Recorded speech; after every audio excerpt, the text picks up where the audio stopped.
This is the ATI Podcast.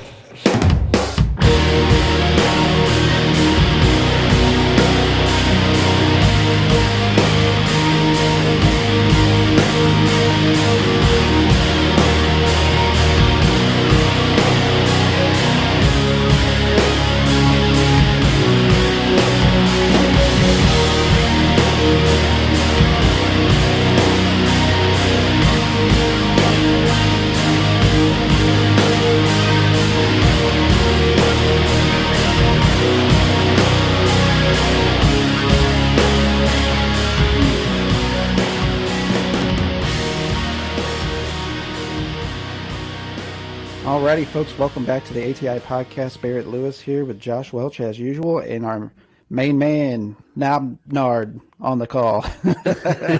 Yeah. Nodnarb. Nodnarb. Nodnarb being pleasant. Hey, I just want to say, right off the bat, I just want to make sure that I don't forget this. Jason Hebb, my fine friend, had a few choice words to say about me, accusing me of lying. I just want to say, first off, I was 15 years old during that time, so technically he's being an ageist for attacking me in such a way. And I also feel like it's a little bit bordering on inappropriate behavior with a minor. Oh. So I will state right now that Jason is part of the deep state that is currently taking down Donald Trump. He only acts as a punk rock superstar, but he really is an agent for the deep state. He has cut off sleeves, which I really enjoy, and a hairy exterior, which makes him a bear.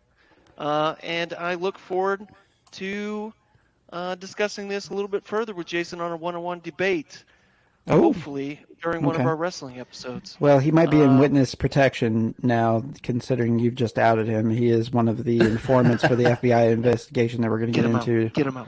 What's going on? So, yeah, you've just blown his cover and his Larry the Cable Guy look that he has popping off right now. One good thing I will say is my wife has heard Jason's name several times in the bedroom, and I'm okay with it. Well, there you go. She is not. Oh, she's not been about this. She's not about it. Well, Liz needs to get Lots with the of program. divorce talk. Yeah. Good shit. So we want to kind of start the conversation off today with a little bit more news updates, if you will. This episode is going to be coined News with Nodnarb anyways, and we're going to be discussing kind of what the podcast has going forward, some of the ideas that we have in plan, and then we're actually going to hit some current event topics as well. So kind of to get some of the more official stuff out of the way first, we of course got the merch store launched now for ATI Podcast, and we've got hyperlinks set up and everything.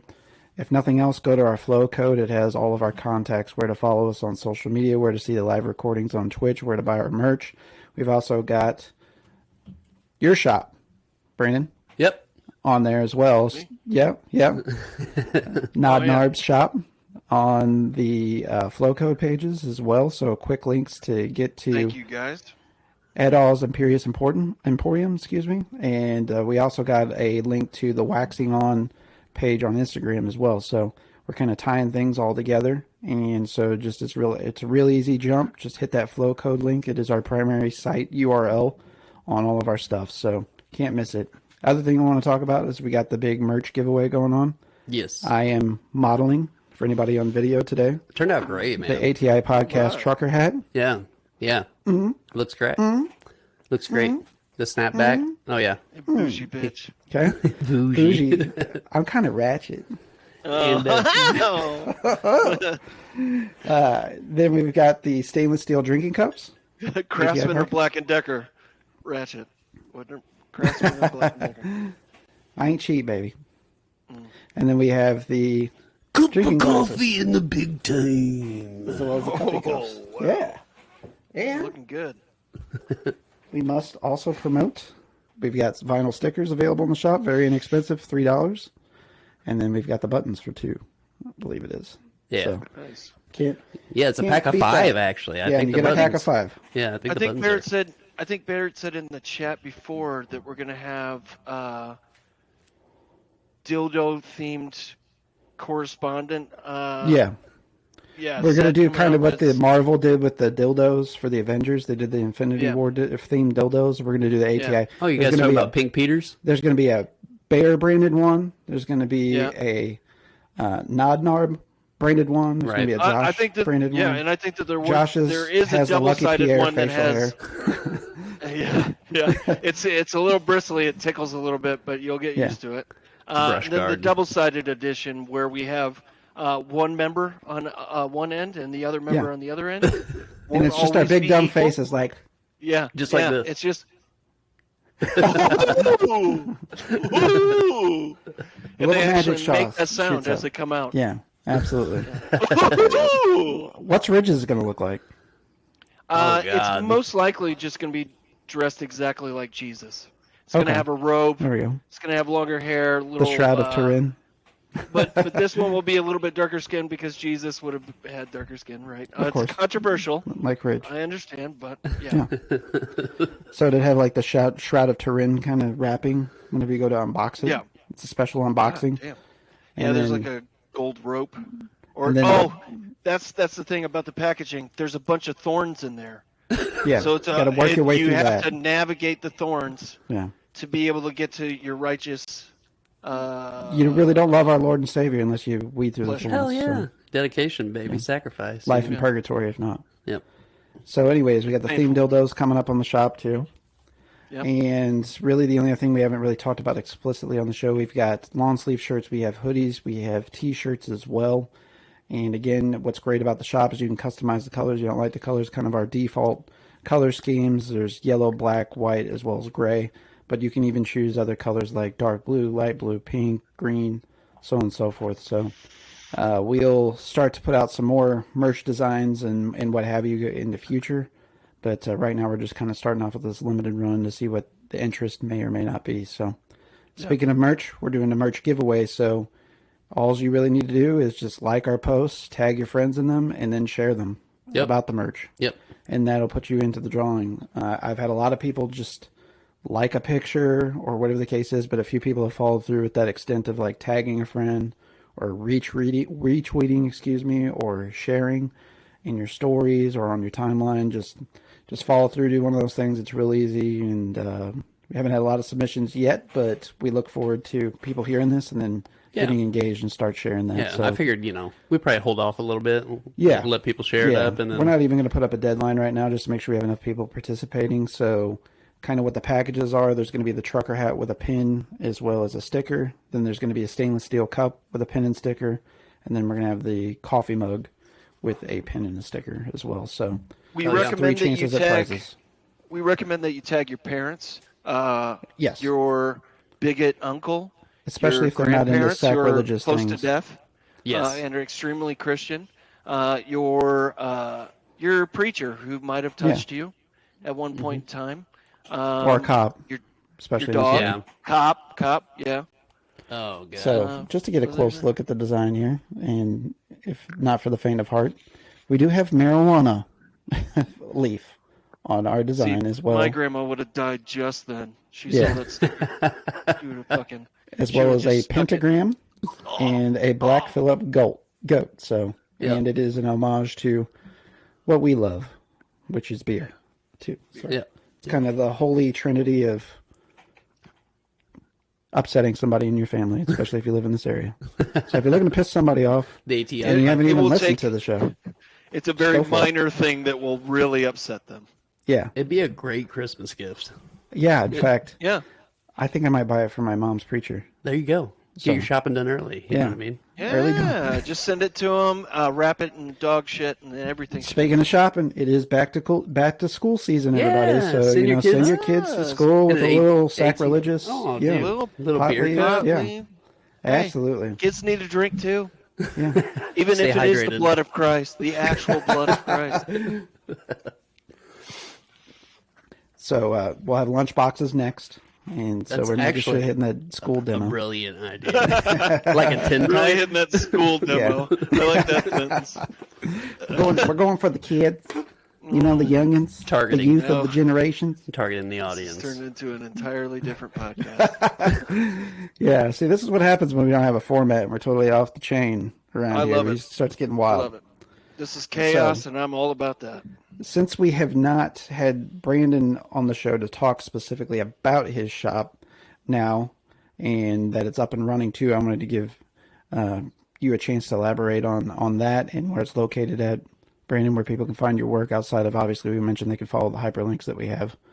But what kind of inventory do you have there? What can people find there? So on. Yeah, I'm on Etsy right now. Got that shop up and going. I'm starting to think about putting a Squarespace website up. Right now, I think I've had a grand total of one item sold, but for $85. But I'm open for commission work.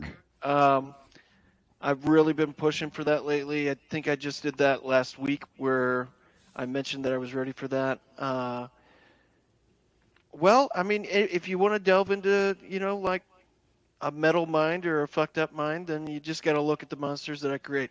I love fucking making monsters and whatever comes out of my head. There's a lot of good influences out there on Instagram if anyone wants to pick up the hobby. I'm Not Panicking is my main dude. If I would have known back in the day as a 8-year-old that I could make my own miniatures or my own action figures, I would have fucking done this a long goddamn time ago. Oh yeah, for sure. So yeah, everybody, I was thinking about hosting new classes where I show people what to look for and what to do. But the shop's up and going. I got a link in my Instagram. Yeah, and it's been good. So to see samples of Brandon's work as well, of course, you can follow Edaw's Emperious Emporium on Instagram as well, and see examples of the work that he can do outside of whatever inventory he might have in his Etsy shop too. Right.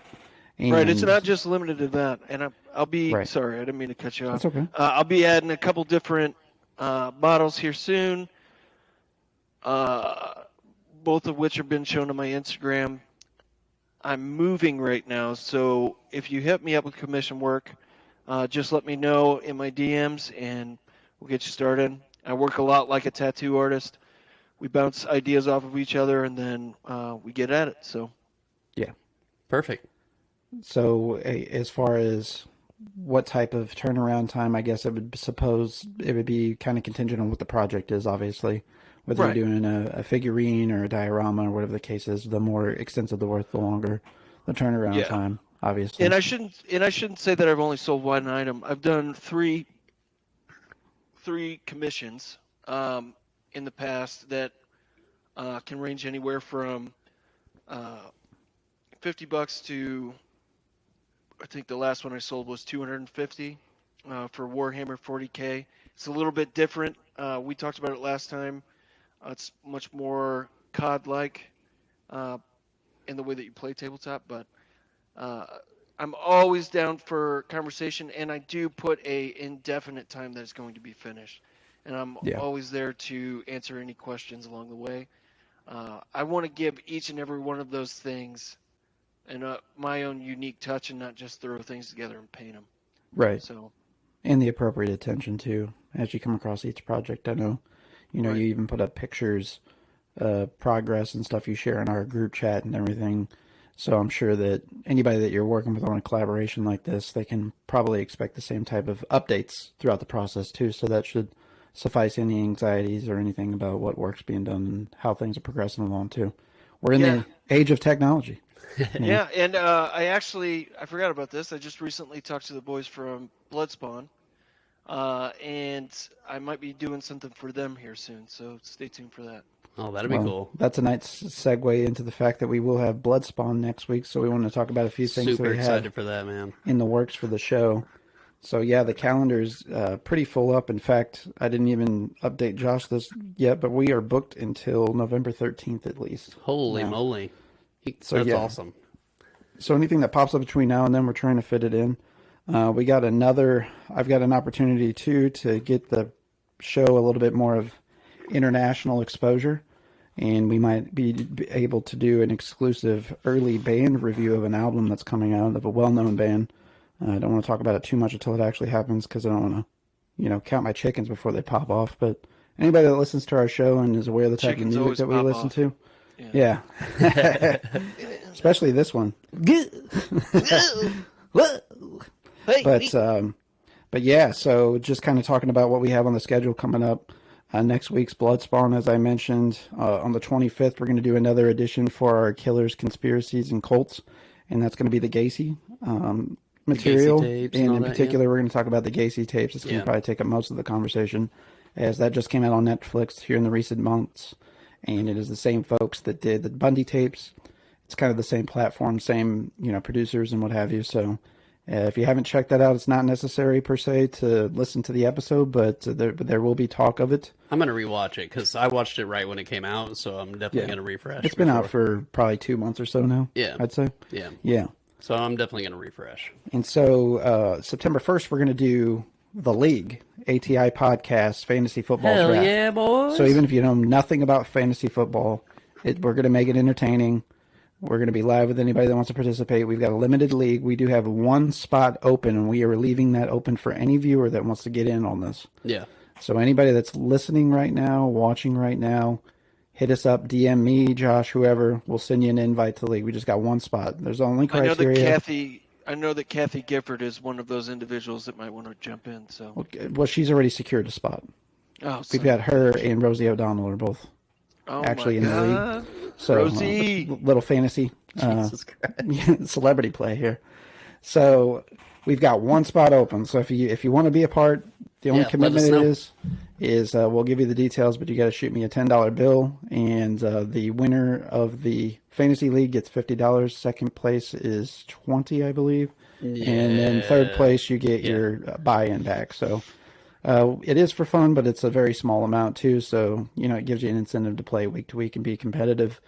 And if you're familiar with fantasy football, there's a lot of big play incentives with this. I've manipulated the point system to where there's going to be a lot of parity. So there's a lot of ability and competitive nature to where the games actually matter. The team as a whole matters. Right. Whereas a lot of fantasy focuses in just on offensive stats. There'll be big plays, incentives for defense, fumbles, all that stuff, even weighted a little bit heavier. So it'll be imperative, for example, to draft a good defense in our league. And Barrett also had mentioned throwing in 6 shirts, 2 hats, I did not stickers, mention that. and a hubcap and our dildo made by I did not yours mention truly, that, but once we prototype. get there, we can have a discussion about prizes. Yeah, and the dildos. I'm going to make the prototype still. We gotta give that a test run in house. We made a dildos belt first before we put it out in mass production. What if we made an ATI Podcast fantasy belt? That would be fucking dope, actually. But those are pretty expensive to get custom belts made. Yeah, we can just go to Walmart and get a plastic one and paint it. Oh, I didn't even think about that. He can paint it. Me and Liz got it. Hell yeah, dude. Me and Liz got it. That would be pretty dope to pass that along through every. I'll send it through the mail. Yeah. I was just thinking, you go to Walmart and get one of the WWE ones and. Kind of customize it. And then on top of that, I'm going to add all my fucked up shit all over the belt. Yeah, so. Yeah. Put the giant dildo coming out of the front of it.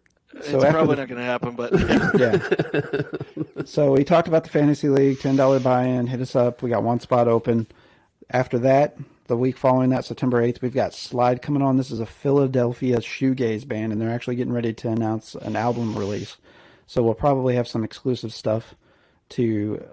debut on the show, on the podcast specifically, so look forward to that. Slide's fucking good as shit. It's cool to get some bands from all over too, you know what I mean? Of course we like to do our local thing too, but it's cool to reach out and share the spectrum. So absolutely. And then on September 15th we've got an old bandmate of all of ours, Joey Rakovan. He's gonna be on the show, and he'll be actually freshly back from Greece and tell us about his trip from Greece, as well as talk some music and shit like that. We've been texting back and forth about Italy and Greece and all these different places. Yeah, he's happy, but it's lackluster with Joey. He's having a good time, but is he having a good time? Yeah, I hear you. I don't know. And after that, he's wonderful. After Joey being on the show, we're gonna have Jason Asbury back on the show from Storm Ruler and Bastard. Hell yeah. Storm Ruler's got some huge things in the works that he's going to be making some exclusive announcements. They're doing a fall tour. They're going to be doing a European tour. And then they've got some new music in the works that he's going to detail on the show. And then so after that... exclusives on the ATI Podcast. Yes. I'm very excited about this. We're going to do a lot of special stuff for Halloween. So you'll have 5 episodes hit you in Halloween because it's a long month. But we're going to start things off with Andy from Late Night Grindhouse and Destroy the Brain. And this is a collaboration that I've been looking forward to. On Doug Wicker's episode, we talked about Andy and the Late Night Grindhouse program that's going on in St. Louis. And at DePere Cinema, specifically, the showings that they're doing there right now. And it's incredible what they're doing.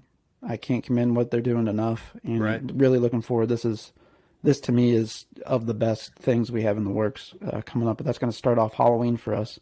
And then October is going to be kind of a month full of themes in the Halloween realm or horror, if you will. So then we're going to transition from that discussion into, we're going to do a horror movie roundtable. So Brandon, welcome to come back on the show. Yeah. We're going to talk about our 5 favorite horror movies.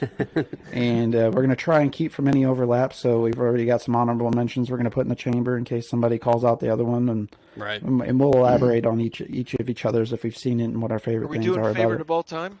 Yeah, let's just do 5 favorite horror movies of all time. Man, that's tough. But I'm not going to put too many chains on it because, there's a debate too. We'll probably get into it on that episode, but what do you constitute as horror? Is it marketed as horror, or are we talking about horrific things that happen in movies that you could say is a horror movie? So, like a good example would be I consider Seven a horror movie, even though it's technically a police procedural thriller. It is a horror movie. So something like that would be kind of a determining thing here. Yeah, I mean, justification as long as it's really hard to place that on that genre. Right. What is and what isn't. Yeah. In my opinion, but I happen to think that Annie is one of the most horrific fucking things I've ever seen in my goddamn life. along with Cats. Like, Jesus Christ. Yes. Have you seen that? Oh my God. You talking about the don't newest Cats? Yeah. With Taylor Swift and all that? Yeah. That can be considered a fucking horror movie. I don't even know what happened. Yeah, that's horrific. Any trailer I saw of that just immediately was... Taylor Swift had cat titties. Well, Taylor Swift could have... Well, we ain't going to get into Taylor Swift. But that's Josh's girl right here. Oh, yeah. She got that little Persian kitty thing going on. Hell yeah. I don't want to get into this conversation at all. Persian kitty thing? Kitty, like a cat. You've got it hot for Persian kitties. It's called bestiality. You know what I mean? Like the whole... Maybe your Persian kitty. I see what you're saying now. Yeah. I got you. Jesus Christ. I truthfully didn't get him until just now. Yeah, so okay. Well, that's so good. Fair. I'm glad we clarified everything. I'm sure all the viewers at home are just wondering what the fuck. What is wrong with these fuckers? What are we watching? Who cares? Sure. Well, they already know. They're fucking... if they've been in... Yeah, I was going to say, if they're in this deep, they know exactly what's happening here. Yeah. Jesus. So, right again, show your grandma, your uncle, your child... Especially if they're scared of God or anything else. An option that I had that I almost pulled the trigger on was onesies for this. Oh, dude. My God. That might still happen. Let me make up a new merch design for that. I don't know. I love where we're going with this. I'm gonna piss everybody off. No, I That's love the original spirit of this show. Oh, I've got some ideas that'll piss some people off. So. Oh, there you go. But shit, I got a fucking LGBTQ AI flag out in front of my yard in Texas on the corner where everybody can see. So that's pretty. I don't awesome, mind man. fucking offending people, man. Balls of steel. I will say, not to transition too hard, I will say we have had a lot of people stop and comment and go, "Good for you," blah blah. Like it's been cool, man. It's actually very surprising. Very surprising. Well, it's a military town, and I'm sure it's a little bit more affluent than people realize, and people such as yourself sometimes join the military for just a betterment of their quality of living. Number one town in Texas with the most churches. Wow. Number one really? Town in Texas with the most churches. Oh, shit. Abilene, Texas. Wow. I did not know that fact. But I wouldn't be surprised if one of these towns around here wasn't in that conversation from Missouri. I mean, like Belgrade's got like 80 people and has like 4 or 5 churches. I think Fredericktown probably takes the cake. At one time I counted like 20-something churches in Fredericktown of all places. In Fredericktown. Yeah, and, so well, like per don't hold capita, me to it's it got to because have the this most. is what we're told on a daily basis. It's not like I went down Oh, and fucking I got started you. picketing and everything else. I've heard You from didn't a do lot any of exploratory Texans journalism. here Yeah, that this is number one. this is God's favorite place. And I believe them because it's the asshole of one Texas. that looks like it's a shed, and they're like, bring your kids inside. Well, that sounds like, about right, honestly. It's got I mean, a that's here, cross too. up front. It's like, bring your kids inside. Oh my God. It's like the Cowboy Faith Church around here. There is a person that I saw. Okay, so sidebar here. What's going on in St. Francis County? Yeah. Anybody that's listened to this that lives in the area and knows what that is on Facebook, the group that it is, knows that it's an absolute cesspool. I guess somebody got some land donated to them of a religious constitution that is, quote unquote, opening a school in the Bonne Terre area. And I saw this property that was donated to them, and it looks like dilapidated, like old farming sheds. And I don't know if they're just like being positive, or they like intend to actually have their classes inside these buildings, or they're going to demolition it and then build some. I don't know what the real intent is, but there was people roasting this bitch on the what's happening in St. Francis County. It was like get your fucking popcorn ready type situation. Yeah. You know, it was just pure entertainment. Yeah. Spawn Ranch. Yeah, like, that's the way it situation. gets. Yeah. Oh, for sure. Like my mind immediately went to, is this going to be like a Martha, Marcy, May, Marlene situation where there's like a cult leader is going to set in and it's going to, you know, I don't know. My mind always goes to the extremes with shit like that. It's not surprising. You know, there's a lot of religious fanaticism, particularly in this area, and a lot of folks that, you know, get those God complexes and start these missions like this. Yeah. And, you know, they think They're that going to change the world. Right. Well, they often end up in situations where they're above the law. You know, there's a kind of a controversial thing going on in the area that made it circles in the what's going on in St. Francis County thing that Josh could probably elaborate on a little bit better than me without saying too many names. But there's a woman who outed a local church here, and the minister, I believe, raped a relation of hers, like sister. And in her, allegedly. I believe. Yeah. And also spoke about the police force's mishandling of it. And it was getting quite the publicity, and they even arrested her allegedly on defamation, which I thought was a civil matter. I didn't think that you could be actually arrested by the police. What happened was pulled an old warrant. Supposedly, the Park Hills Police Department reached out to the St. Francis County Sheriff's Department after that happened, and they found an unpaid seatbelt ticket or something along those lines. Yeah. And they went to her house and arrested her for that. I got you. Knocked on her door. She answered it. They cuffed her. Yeah, well, From what I understand. From what I understand. Okay. From what I've detained read. her. And she was clearly, I think, I saw the mugshot of her. It looked like she had been roughed up, Oh, yeah. in my opinion. But I don't know this. I don't know the girl, so I'm not. Yeah. Wait, you know. wait. Are we suggesting that cops might be acting on the influence of somebody else that might be a spiritual leader in that area? Oh yeah. Yeah, that's It just sounds like unthinkable a around political here. cover-up from the top down to me. Yeah. All I'll say is anybody, and this is all allegedly, Yeah, these are that's allegations. looking I'm to not... go to church around here. If these stories happen to be true, let's stay away from the downtown Park Hills area, what used to be a movie theater. Well, I mean, you want to talk about police? Let's talk about what just happened in Potosi. Well, yeah, this is well known, and the officers' names out there and everything. Yeah, so we can talk about that because it's public. Yeah. But I think it was Officer Matthew Skaggs of the Potosi Police Department was arrested. When was it? Yesterday? Yeah, couple days in the ago, last something like that? 48 hours.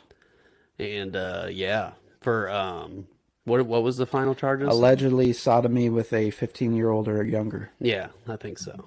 Yep. Yeah, I think it was under 15 years old is what that. And I heard that it's already making the rounds on Reddit. Somebody shared the letter from the police department, and that's how one of my coworkers found out about it, was on Reddit, and he told me about it.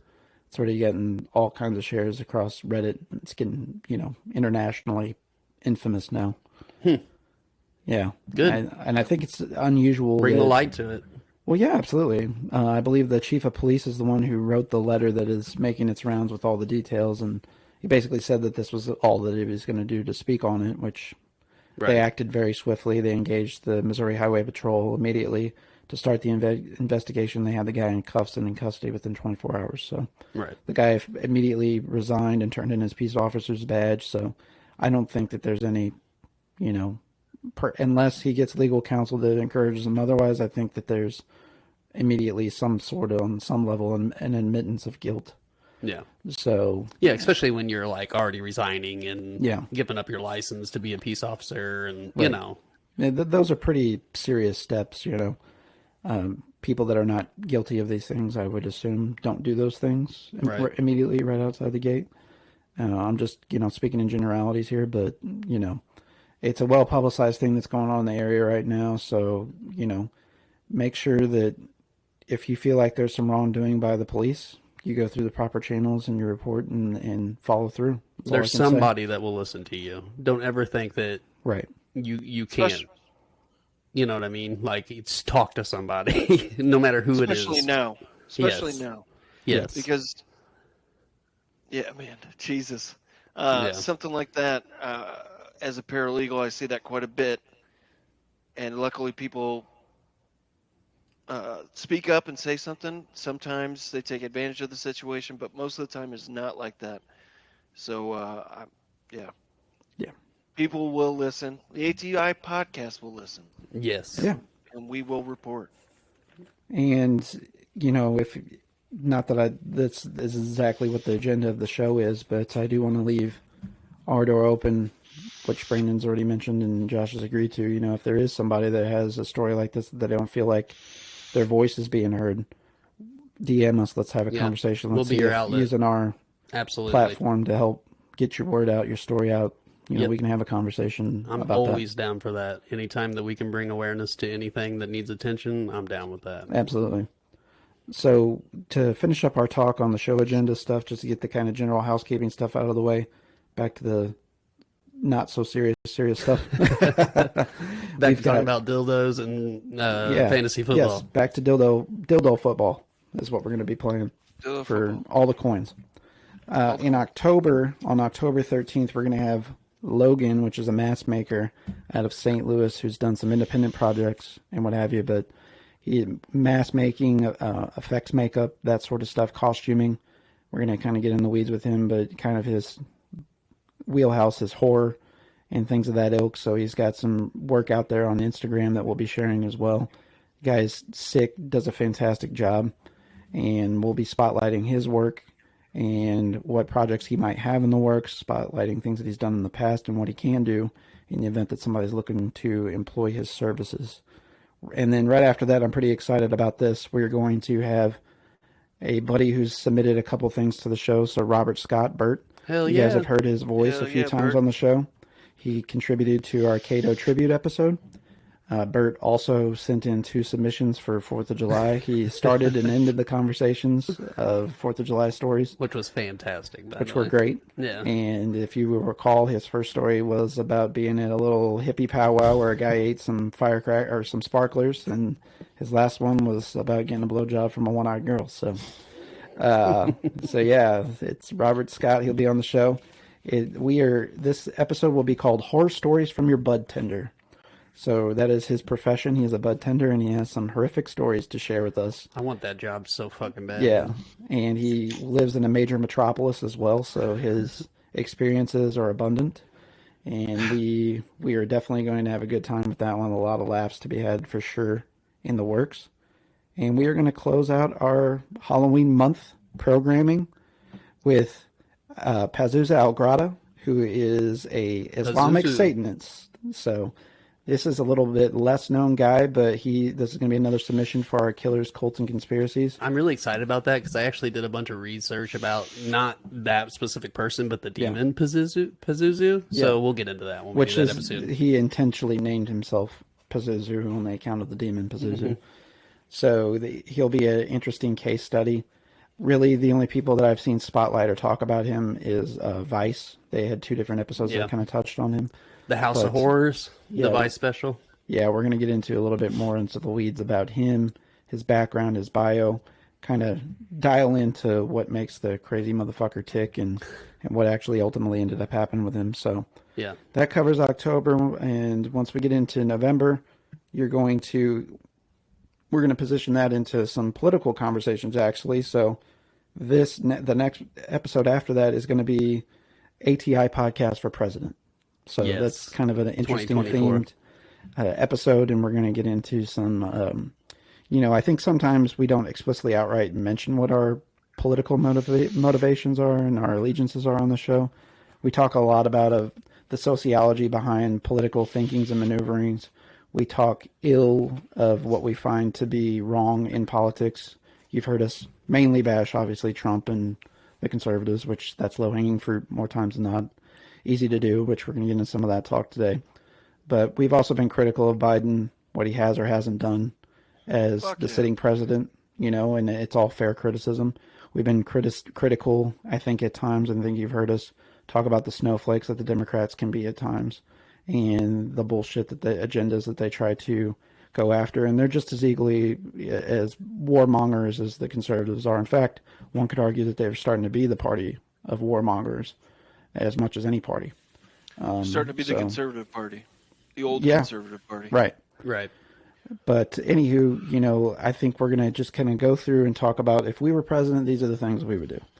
And so people kind of get what our political motivations are a little bit more and pull back some transparency. So it's going to I didn't realize that was what it was going to what are you going to bring to the table, motherfucker? I don't know. You're our campaign advisor, so you got to be there. All right, man. Oh, God, Josh and I are running for president and vice president. So, but you're going to be our Secretary of State. How's that sound? There you go. Jesus Christ, I got the most powerful job in the biz, so yeah, I'll take that. There you go. So, and then after that, we will have Stringbean on. So we had Egon Casanova on the show previous, and he's the manager for Stringbean in the indie wrestling promotion circuit here in the Midwest. So we are going to have the actual wrestler Stringbean. So he is the green monster heel right now, running with a championship in the independent wrestling circuit here in the Midwest. And we're going to interview Stringbean. So that's going to be quite interesting. We're going to actually see the man in the mask. Maybe he'll put one of us through a table or something. We do have tables here.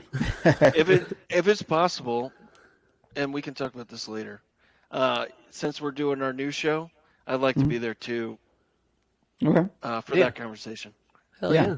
So that segues nice into what I was going to go into next. So let's talk about the things that are going on under the ATI Podcast umbrella. Of course, we have Waxing On with RJ, which is going currently. Ridge has been held up a little bit here in recent weeks with some family matters, so he'll be back on the ball here in the next week or so with that. That's going to continue. I'm also going to, at some point, release the actual first episode that we did in audio format only and put it on our podcast feed so people can get a little bit of a teaser if they didn't make it around to watching the video for it. But it's primarily video-driven. And then speaking of video-driven, we're also going to start expanding on another component of the show. And Brandon's going to help us with that. And we're going to do Nodnarb's Closet. And so a few different things is going to take place. Scary fucking place. We're going to kind of start. Place. Yeah, we're going to start things off with Brandon and I watching a wrestling match together. So I'm going to blindly pick out a wrestling match for him to watch, and we're going to have our commentary over it. So it's going to be a watch along style. It's not mandatory that you do. Kind of how we're going to start it is I'm going to give Brandon the news and notes, the bios leading up to whatever match he's about to watch, so he has at least a backstory. Any good professional wrestling match has a backstory at least, even if you know who the characters are in their real life and what their motivations are, can kind of help comprehend what's happening on the screen.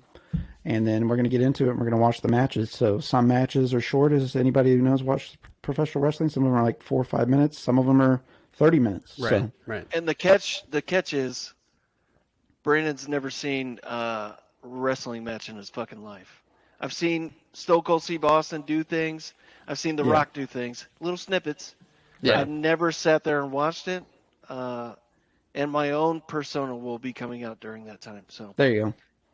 So yeah, I think it'll be quite interesting. And anybody who listens to the show and knows that when we start talking shit and we're on our game, it's entertaining enough to listen to regardless. So, it's not required that you watch it, but it's nice if you have that video component. So we're going to do a little bit of screen sharing to do so.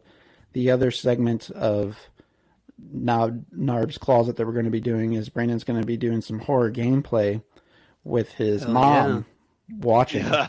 And so his mom's going to be on with him, who does not play games really. I mean, she has an awareness like more NES type days, Nintendo and stuff, like the more basic stuff. She's a Christian. She's a Christian, and she does not Yeah. like jump scares. So Yeah. Should be And fantastic. Brandon plays a lot of independent horror games, even on PC in particular. So we'll be doing some screen sharing, and we're going to capture some of that gameplay and her reactions. So we think that'll be quite entertaining. So that'll be Brandon's wing of creativity through the show that we're going to be developing out, and Ridge has his wing currently. And then, of course, we'll have our routine collaborations here and there. So Hell yeah. Josh will be working his magic with the video editing and the technology and piece of stuff for Brandon too. And I'll be there to help him get started. But I think the more entertaining, or at least equally entertaining in a different way, is going to be the gameplay with his mom. I'm really interested as a viewer, as a fan, that'd to be fun see to that. watch. well, myself. we look very similar. She has the same nose as I do. If you put a wig on me, I would look exactly like my mom. Even with in my old age, my boobs are getting there. So yeah, They're getting some saggy mammogram, yeah. Maybe that will be my Point and persona Sal. for wrestling. Is my mother. There you go. Hey, so funny story about the first time that, I'd already met Brandon's mother, so I kind of already knew what she looked like. It wasn't as shocking to me, but so we used to religiously, we would take these trips up to the DeSoto comic shop. This was kind of huge in our bonding over the years as friends, especially we got Ridge into it. So Ridge, we would always carpool up to the DeSoto comic shop. Brandon's mom worked a few stores down from there. And so semi-routinely, I wouldn't say every time, we would go and visit her at work afterwards. Well, on this occasion, we had Ridge in the car, me, Brandon, as well as my brother Aaron. And Aaron and Ridge had never seen Brandon's mom before. And so whenever we pulled up there, Brandon tells us to stay in the car. He's going to go inside. And I was like, hey, guys, you want to fuck with Brandon? Because Brandon gets out the car, he starts walking in. And I'm already giggling because he knows I'm going to probably do something to fuck with him. So Brandon goes inside, and I told Ridge and Aaron, I'm like, hey, have you guys ever seen Brandon's mom before? They're like, no. And I was like, it looks exactly like Brandon, but with a wig on. And they're like, no way. I was like, yes. Go inside the store and tell him you got to use the bathroom, and you will see her, and you'll see him Jerry curls. side by side. So sure enough, they both went in there, and they came out just laughing their fucking asses off. And they're like, my mom had like a little Jerry curl thing going on there for a while. So it was, they were like, dude, we knew you said that was the case, but it really was. And you came out so pissed off that I sent them in there. and I was young age. Now I sit there and fucking laugh about it. But, Yeah. Oh, but that was a good, that was a good time. It's Good the fucking memory. truth. I'm either Eric Foreman or I look like my mom with a wig. Well, I forgot all about all the Eric Foreman stuff entirely until we had Heb on the show, and Heb was elaborating on calling you Foreman. I'm like, you know what? It's funny because we talked about forever getting that tattoo, and it just totally it's followed me my entire life. It's over the years, it just escaped my mind. But the old Eric Foreman riding a bear with a bag of brown sugar in his hand, That would be like the epic. Six Flags caricature style. Yeah. Yeah. Like The big head. head. Yeah. Yeah. You drew it out one time. It looked great. Yeah, I think I did. And I think I taped it on the back of the toilet in our apartment or something. Yeah. And somebody got pissed off about it, I want to say, like maybe Ridge or something. I don't know. I think it's whenever we first started drinking. It might have been. And I think it's whenever we first started drinking. It's like, Although, what's this shit? now that I say that out loud, I think I might have drawn a cartoon of Ridge jacking off a giant dick. So that might have been the thing I got mad about, and I taped it on the back of the toilet seat, and I was pretending like we were all like, going in there and relieving ourselves to it.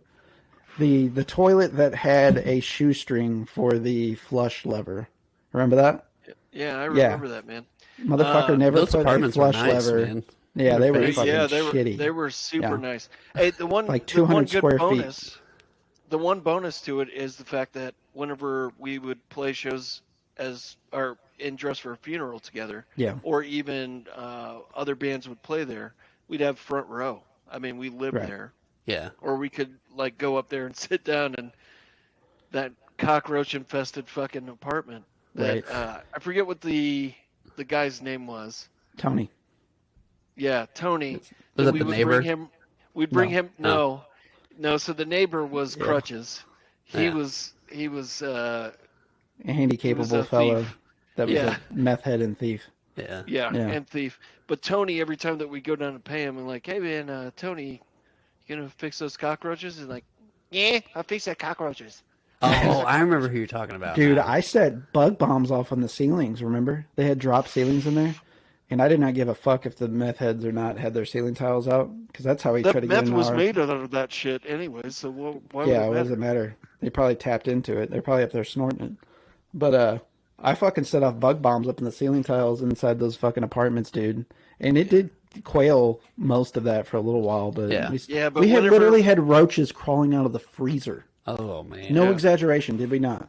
They were Yeah, we did. roaches crawling out of the freezer. How is that possible? Yeah, I don't know, man. Came That's from the bad. bottom, now we're here, Barrett. Yeah, I hear you. Less How does- poor. Now I got roaches crawling out of my asshole. It's a crypt. I wonder if that guy still owns that building. I have to look into that. You know, I'm not if sure. he does, he has been sued so many times out the Oh my ass. God. Yeah, anybody with half a brain.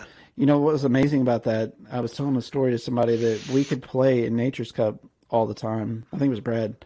We could practice up there and never get in trouble because it was all meth heads. Right. Not, You know, that not once. We yeah. we had all kinds of like we actually never had any problems until we had little Miss So and So as our neighbor who Yeah. decided to start getting headaches occasionally whenever we had Oh, practice. Jesus Christ, go But fuck yourself. yeah, but other than that, do you we remember never had one bouncing problem. off the walls during Sanope practice? Oh yeah, Like literally being, there must have been like 600 people in the crowd because that's what we were acting like. We were going Right. full force, man. yeah, I miss that shit. yeah. We had some good times up there for sure. Boy, so many stories could be told of that time. So much man. debauchery. There's some funny ass stories. Yeah, it's a lot of stuff to forget too, but yeah. Like I think one Brandon time. and I streaking out on the roof, and we were supposed to be at work the next day, and fucking didn't go to work. 2 and, hours later, Yeah, we were out when the sun was up on the roof, drinking sweet tea, and we stole a handle of vodka from the guys that kept stealing stuff from us. And so we had Red Diamond didn't sweet steal tea it. with the vodka. We didn't steal it. They forgot about it in the fridge, and we Okay. just partook. I got you.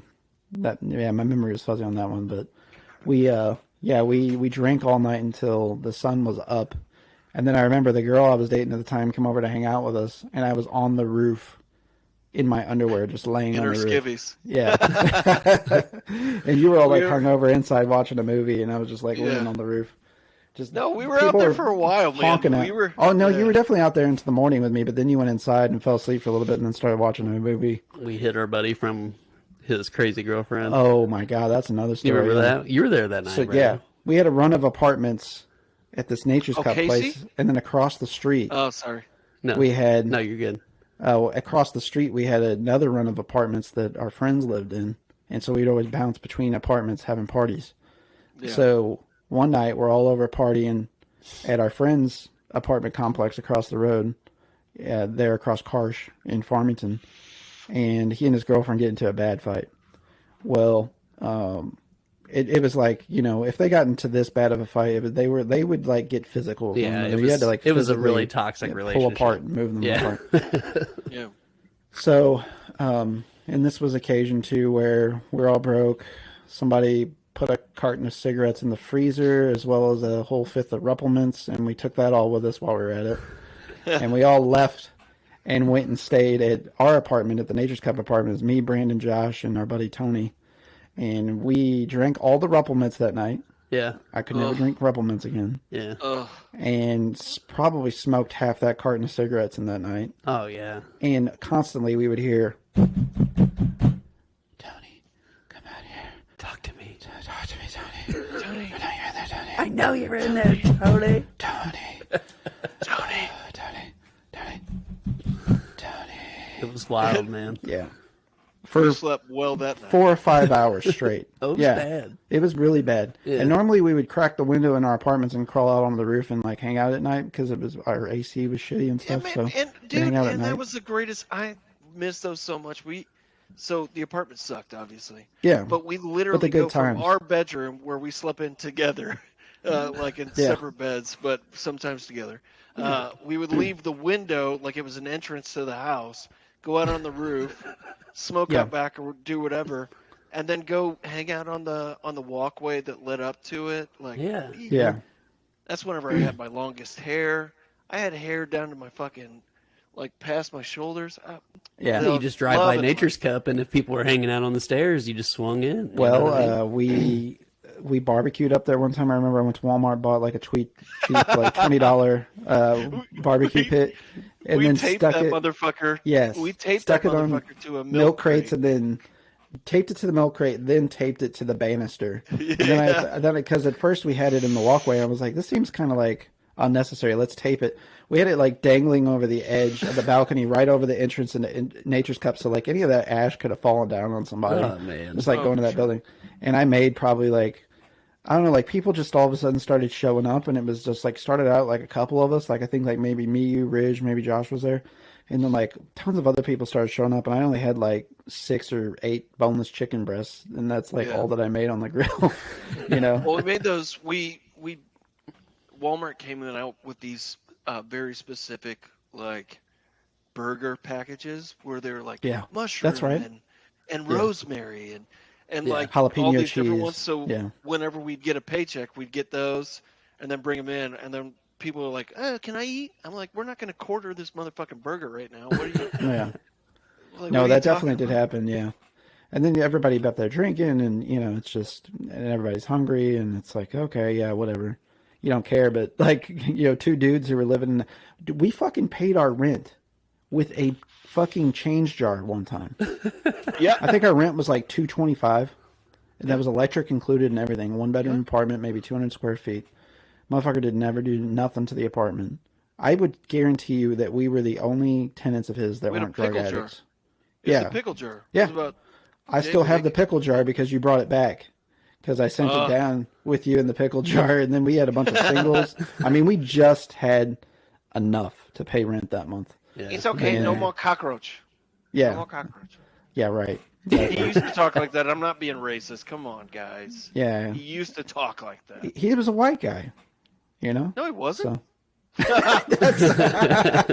I'm setting you up. I hate that motherfucker. He was a shady ass dude for sure. He was like nickel and diamond everything. Oh yeah, I heard you were loud. I'm like, get out of here. Yeah. So what? Yeah. What are you gonna do about it? Yeah. We're the only motherfuckers that paid our rent on time. Ain't in full. And nobody's inspected this place in a long time. Right. I was gonna say, yeah. I don't really, know how we that probably, place could pass a we business honestly, inspection. you know, residential gets into some shady areas, but we probably could have, because it was a part of a shopping complex, called that into the city and gotten him in all kinds of trouble.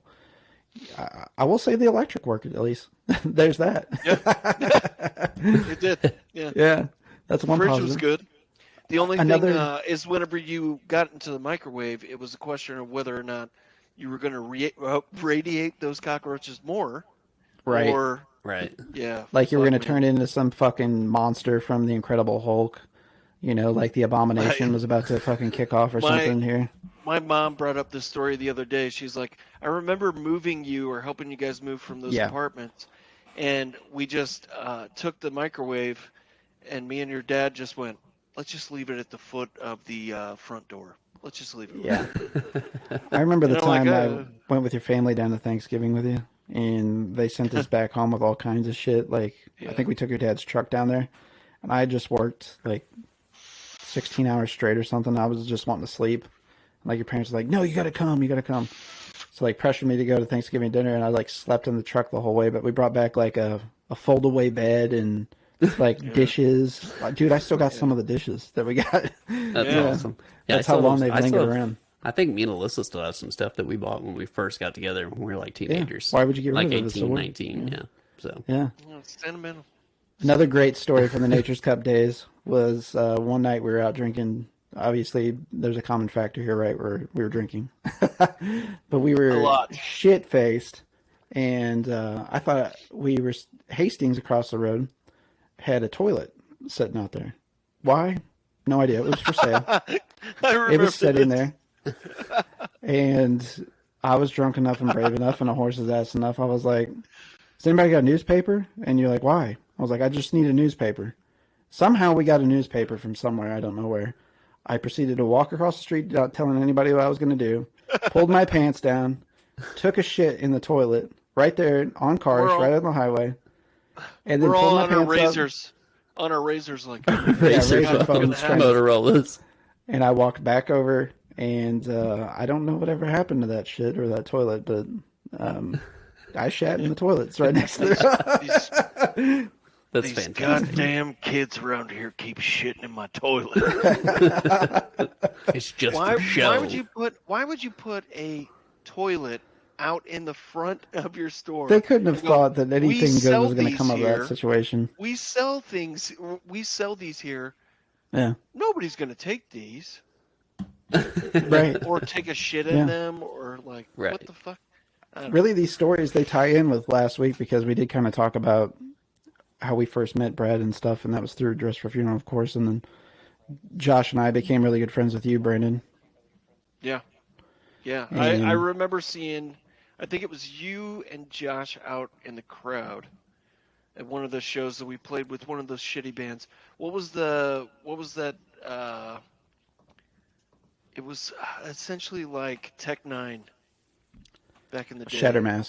Shattermask. Those yeah. disgusting scum piles So of shit. actually, the first time I met you was not with Josh. I think, in fact, it was before I was friends with Josh. First time I met you, Brandon, was at the Rock House. And it was me and Ridge, and we were hanging out to watch you guys because I hadn't seen Ford since I don't even know when. So I was hanging around to see Ford and John. I knew them. And so then that's when I officially met you. You came up and just like hugged me. And I was like, I don't even know this guy. He's giving me a hug. Like, this is kind of cool, actually.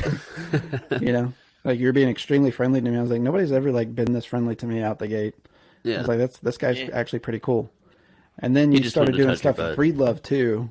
So then that's whenever, at that point, Josh and I were pretty good friends, and we just kept running into each other. And then I think you got the apartment in Nature's Cup. Then I moved in with you, kind of spur in the That's moment, right, we because were I met partying Josh together first. and that sort of Yeah. stuff. I had a weird obsession with Breedlove for a while. They were pretty popular around here. I'm not gonna lie. Like, You may have had, Brandon, you may have had more of a conversation with Josh at first, but I definitely met you before I even knew Josh. This was 2005. Yeah. I was still in high school. I can't Because you remember actually came this. over to Michael's Jones's house one time. Yeah, back I then. did. Yeah. So, Because of Garrett. Right. Because of Garrett. And Garrett went to North Garrett. County. That's right. Yeah. Yep, that's exactly why. I was forgetting what kind of the linking chain there was, but it's Garrett, actually. Yeah, You know, it's funny, I actually, go back which and think is about it, very like, I've surprising. made so many friends because of Garrett. You know, Garrett's kind of took the initiative to start that hardcore band we were in back in the days. Look at him now, man. Look at him And now. well, he's I doing just great wanna for lick himself. every Oh, single yeah. one Oh, of those yeah. muscles. We He's don't have it. huge. yeah. Look I at him. didn't Oh my announce God. it on the show format, but we are working in a show with Garrett and Jason Skiles at some point. We've mentioned Jason on the show before. Both those dudes, like stand-up dudes, straight edge dudes, but like they're fucking cool, badass dudes still yet. We're gonna have them on a show. I just haven't initially announced it on the agenda because we're just working it in. Garrett's coming home at the end of this month to visit some family and friends in the area. So I just told him, tell me when, regardless of the and we'll day, hook it time, up, right. we'll figure it out. I miss So, that guy. I really do. Garrett, I I know stay in pretty decent touch with him over social media. You know, we message back and forth. Me and him and Jason have a group chat, so they're all doing good, man. And I had some turbulent times with Garrett, the straight edgeness of it, but now that we're talking about it, man, I really miss that motherfucker. Yeah, it's good times. We're all kids, man. Yeah. You Yeah, know, we we're all didn't- fucking kids.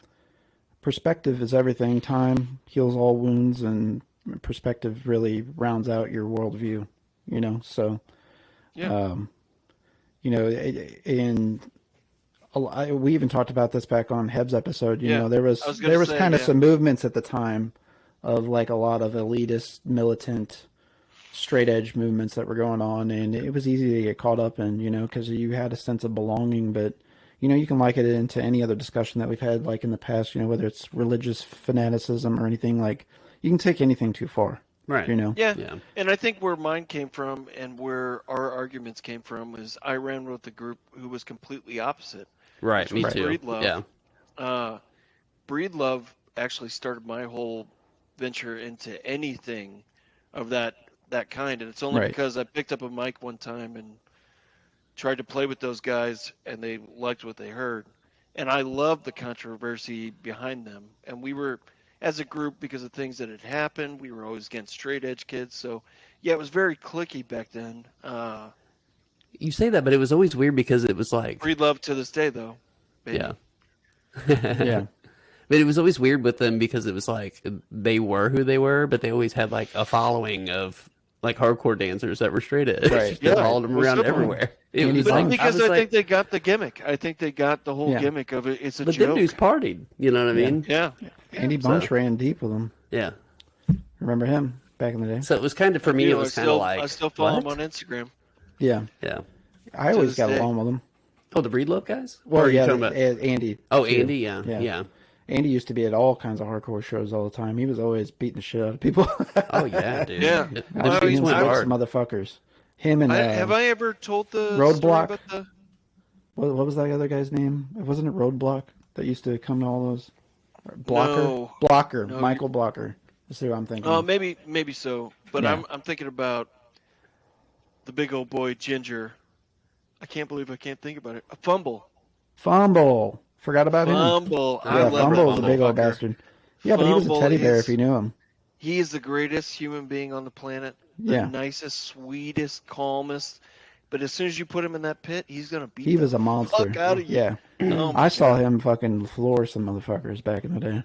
Yeah, Fumble. I don't. Forgot all I don't about know if I've told this story. I know Barrett's heard it a lot. I think Josh may have heard it. But Barrett, have I ever mentioned the whole Breedlove attack story? It's at not High ringing a Ridge bell at the House? moment. All right, so, little Brandon, right, just turned maybe 18, 19. Andy Bunch is hosting this. I'm living with Andy Bunch up in High Ridge. So he is all about parties. Andy Bunch is all about parties. He loves having a spectacle, loves having Breedlove play downstairs. Granted, this house should not be livable. It's like got carpet from maybe the 20s. And most of the walls downstairs have been beaten down by all these bands playing down there. Right? So I do my normal freaking thing as Brandon Stuart being like, oh, hormones. Yeah. And I'm like trying to hit on women, and I'm like, whatever.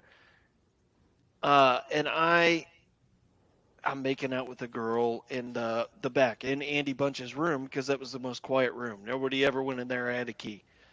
And I start hearing these chants outside, but I don't know what's going on, right? Hmm. So it goes on, and I hear this big commotion in the house. There's like tables being thrown. There's people are losing their minds. I go out to see Andy Bunch with 2 dislocated arms and a cut across his head about 3 or 4 inches, which a girl proceeds to repair Andy with super glue on the cut on his head. He should have gotten stitches, right? Yeah. So there's people trying to relocate Andy Bunch's arms. I find out my best friend Travis got hit in the head with a log, this fiery log that had been that out the sounds bonfire. familiar. Yeah. So the reason why I bring this up is because Brad Sexton was a part of this. So I was in Dress for a Funeral for a while and then got those guys really close-knit. The one Yeah. who took the hardest with them was Brad. Brad would fucking live or die for those motherfuckers. Or ride or die. Is it ride or die? Yeah. Yeah, ride or die. He is all about that shit, man. So what had happened was they knew we were hosting this party because Andy was hitting up flyers for a Breedlove show in the basement. He was trying to make it a venue, trying to make money. Andy Bunch, you know you're trying to make money.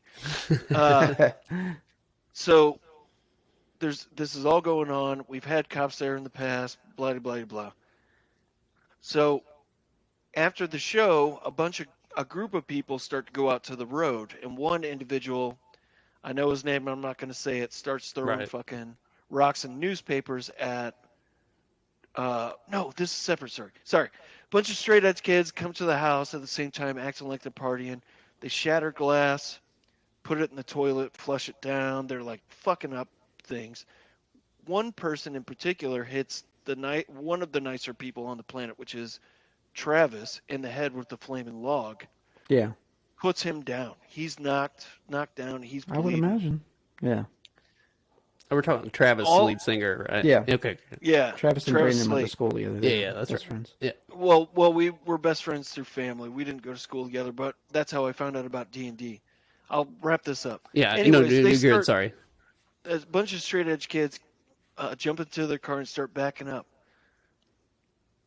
Now, for those of you who do not have video right now or only going to listen to this, Brad Sexton grabs a crowbar, jumps on top of the vehicle, and starts bashing out windows one by one.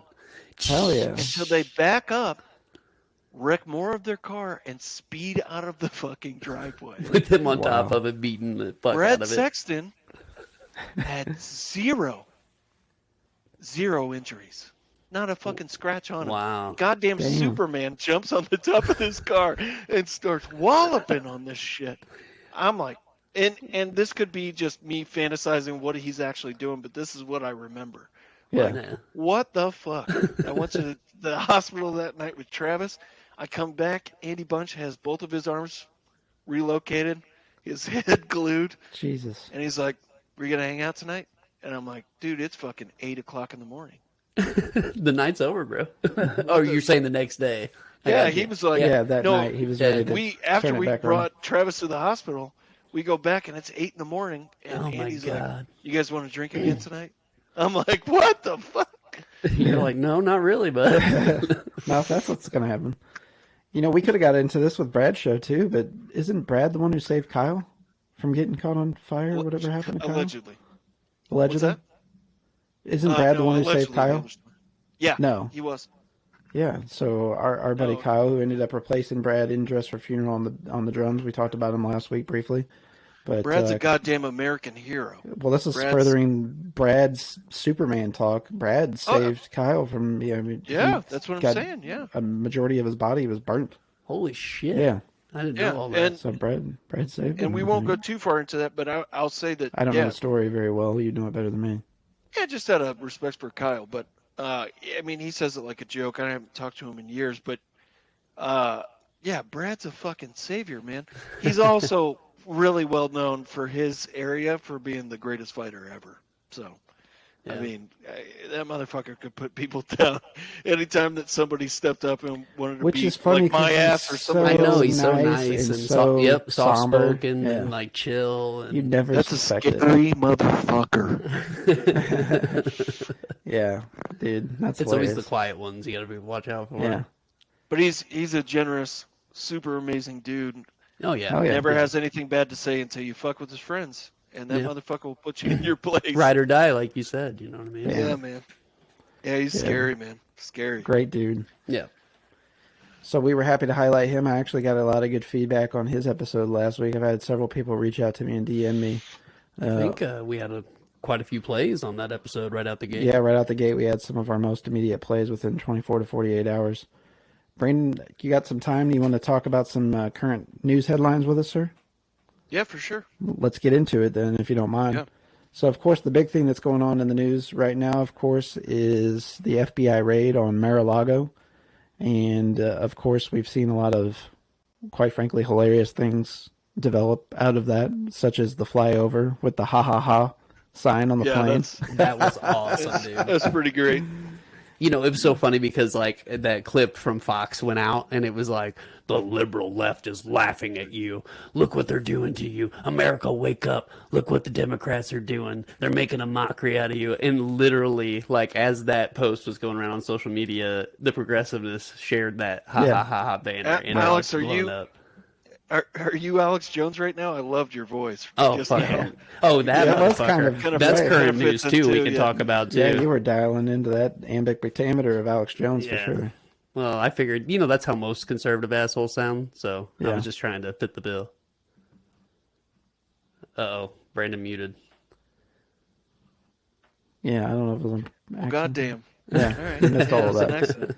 So, yeah, but we could, to get more into the Trump stuff, of course, there was already allegations, concerns of Trump having left office with some confidential documents. I think it was relatively well known. What was even it, as 10? of January. No, 15 is what 15? they had. Yeah, Holy shit! And apparently they pulled some documents back in June as well that weren't heavily publicized that I was just reading about today as well. So, and then while this is going on, also Trump was indicted in New York over tax issues, and he actually had to just go in for a deposition. I believe it was yesterday or the day before. Yeah, and he pleaded the fifth to every question that was asked of him, with the exception of one. Now wait a minute. This is the same guy who campaigned against pleading the fifth, right? In particular, right. Only the mob pleads the fifth. Your constitutional right, mind you. He was campaigning against, mind you. Yeah. So if we didn't shouldn't already be a know, constitutional right, man. It shouldn't, Right. man. You shouldn't be able to. if it walks like a bag of shit and talks like a bag of shit, it's a bag of probably shit, a bag folks. Of shit, yeah. No, it's not a bag of shit. It's a bag of Trump. Yeah. Well, what's the difference? Yeah, Yeah. true. Yeah. Fair true. point, huh?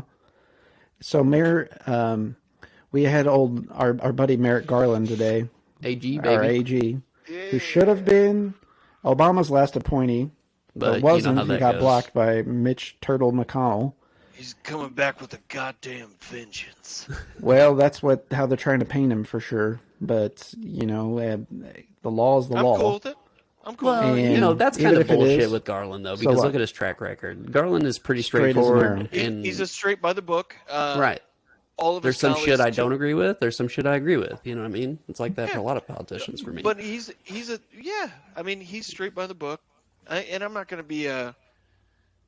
Who was the FBI head of the FBI that everybody was like, yeah, we really Hoover. support you. No. Oh, this newest one, Comey. Oh yeah, Comey. Comey, guy? and then Yeah. after that was Oh, what's another- his name? yeah. Fuck. That everybody was like, man, he's going to lead us to salvation after this. It's like these people Shit. aren't for you. Yeah. No, they're. I mean, that you just made one of the most important parts or points with American politics is like it is so obvious, and for any normal sane person to like pull the sheets over their eyes and not realize that you're just being told what you wanted to hear. You know what I mean? Like it. Like Oh, yeah. let's talk about And this both whole. sides do it. Like this whole defund the police thing, I posted about that on Facebook, Marjorie, whatever the fuck her name is, Marjorie Taylor Greene. was one of the first ones whenever the defund the police discussion started, was like, we should never defund the police. They're our allies, they're our family, blah, blah, blah, blah, blah. And then as soon as the shit goes down with the FBI, it's time to defund the FBI. And, Didn't her husband get in trouble for exposing himself right before they got oh, married? yeah. And then they got married right after that? I mean, look at Lauren Bobart. She's like, She was apparently a sex worker. yeah, she was an escort. Yeah. And she's like claims to be one of these. And I'm all for sex workers. I have you nothing to. No, but that's not my point. My Tune point back is in for the political agenda of the ATI podcast. We'll talk about sex. the point is the hypocrisy. That's the point with that. You know what I mean? Like, Oh, most definitely. yeah, it's just. Anyway. Yeah, no, it's gross. I'll say that none of these people are for you. Yeah, they don't give They're a all shit about getting- you. They're all going for. I would say. I would hope that certain people are. I was going to bring up, and I didn't really bring this up to you guys beforehand, but I've been seeing a lot of stuff about Beto lately, Yeah. and yeah. I supported the fuck out of that guy. When he ran against Ted Cruz. Yeah, Anybody but Cruz, but yeah, obviously. and whenever he ran for president, and he said some Right. stupid stuff like "take all of your guns away," which perpetuated that whole fucking thing. Right. It was going to be like the Democrats are trying to take your guns. Right. They've been Motherfucker, saying like, that for years, though. It's not just him. But Beto made a misstep and said something Yeah, like yeah. "take them all away," and Yeah. the Or guy, we're coming for your guns or something like that. Anyway. the guy is reaching out to people, Trump supporters included, and I'm sure the Trump cons will be out there saying, "Oh, well, they're actors, man. That's the reason why Right. they're paid there." actors, bud. And, Just like over there at Sandy Hook. he's really trying to not do that stupid. Do you remember that stupid skateboarding video where Beto's Right. like, "I'm like you. I'm the hip guy." He's trying It's to like, Beto, level shut with up, like be the an old millennial. guy. Yeah. What's up, youths? Yeah. Like that. Yeah. I'm hip and Which cool I'm sure, young. he skateboarded back in the day. But dude, you're a politician now. Shut the fuck Well, up. he was tight with all the guys in Mars Volta and at the drive-in and shit. Really? Yeah, Beto that's- was? Yeah, they all know him. He I would did play not music with fucking him and know shit that. back in the That's day. badass. By the pushed way, him their new up, shit is actually. so good. Anyway. Yeah. I haven't listened to it. But Beto, speaking of, him trying to go into the den and win over Trump supporters, so here in the last 24 hours, I guess it was a political rally he had yesterday. Yeah. It was so good. There was a heckler there that was an Abbott supporter, and Beto called him out, called him a motherfucker. He said it's not funny, motherfucker, because he was laughing at him whenever he was talking about. Yeah, he was like, he said, Killing you may kids. find it motherfucker, but I don't. we might find it funny, motherfucker, Killing- but we don't. Yeah, Yeah, 'cause killing yeah. kids isn't fucking funny. Yeah. Yeah, and that's what he's fucking laughing. This Yeah. Abbott supporter. I mean, that tells you Right. Abbott, Trump. Let's throw DeSantis in there. Yep. All these motherfuckers, man. The Yeah, MGTs, the Bobarts of the world. I mean, and the surrogates of Trump. I mean, come on, man. Well, Seriously. what is it, The dude? Dems It's have been- fascism, bud. The Dems have been fucking up too. Well, Because No what question. what they did recently as a replay from 2016 is they've been throwing money into all these crazy people Yes. yep. to make people go, oh no, we don't want that crazy, but those people want that crazy. Yeah. Right. Those people So- want that crazy. The Democrats have done little to do anything for their constituents, frankly. Right. I I was agree. reading this investigative piece on this whole phenomenon that's going on, and it's running rampant right now with these midterms. This actually started, guess who's to blame? Claire McCaskill, Missouri. Oh, well, that's She no doubt. funded fucking Todd Aiken's campaign back when there was multiple conservative people because he was the most extreme. She started this template that is being rolled out now.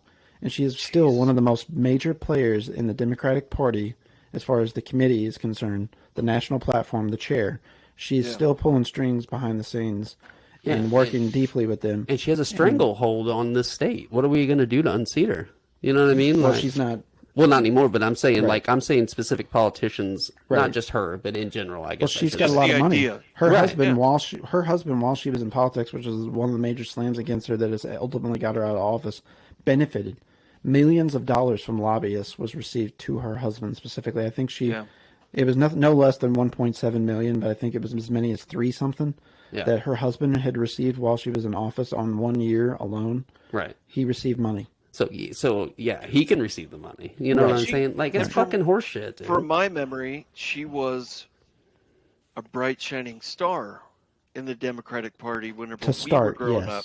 yes. Whenever we were growing up. I campaigned for her, dude. I played her Yeah. her Democratic convention in Iron County. I played that. Yeah. I played as the backing band at it, Yeah. and was a huge supporter of her. And And then look where what they she's do. went over the years. Yeah, because Well, it's they money. get in, they get corrupted. It's money, attention. The only thing that we have to do now is just, well, I won't say it. Yeah. Well, should we just- need a redo. Yeah, well, the thing that I keep on preaching, especially at work, which I'm not unfortunate. I'm fortunate that I have a career field that actually is not so standard military where they're very conservative. There's They some actually breathing room. talk through the law and actually talk about more progressive things, and it's I don't know where I was going with this. It's nice to talk to people that actually want to further that attempt, but I remember now. The problem is there's all these old fucks in politics that will not relinquish control, There you go. Right. and there's a lot of uplifting. All right, man, I'm not a TikTok person whatsoever, but my wife turned me onto it, and then I see these beautiful videos of, we just saw this one the other day where it's an old lady in Springfield, Missouri, and she comes knocking on this, and you think she's going to be a Karen about it, knocking on this person's door, and she's talking about how she was a hippie back in the day, and she's too big of a chicken now, and how proud of her that she, or the family that she is, that they put a LGBTQ flag out in the front yard, and we're waving it.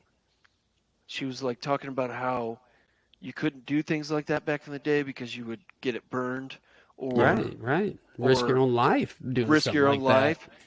and she was so proud of her. She didn't know her at all, and she was like, I felt so bad about myself because I'm such a chick and I have my ideas. I talk about it, but I never put it into action. And the courage that you had to be able to put that out there. Yeah, I struggle with that. And then the next day, at least in the TikTok, that lady's got a fucking LGBTQ sign out in her fucking yard. That to me is America. Yep. That's America. Yep.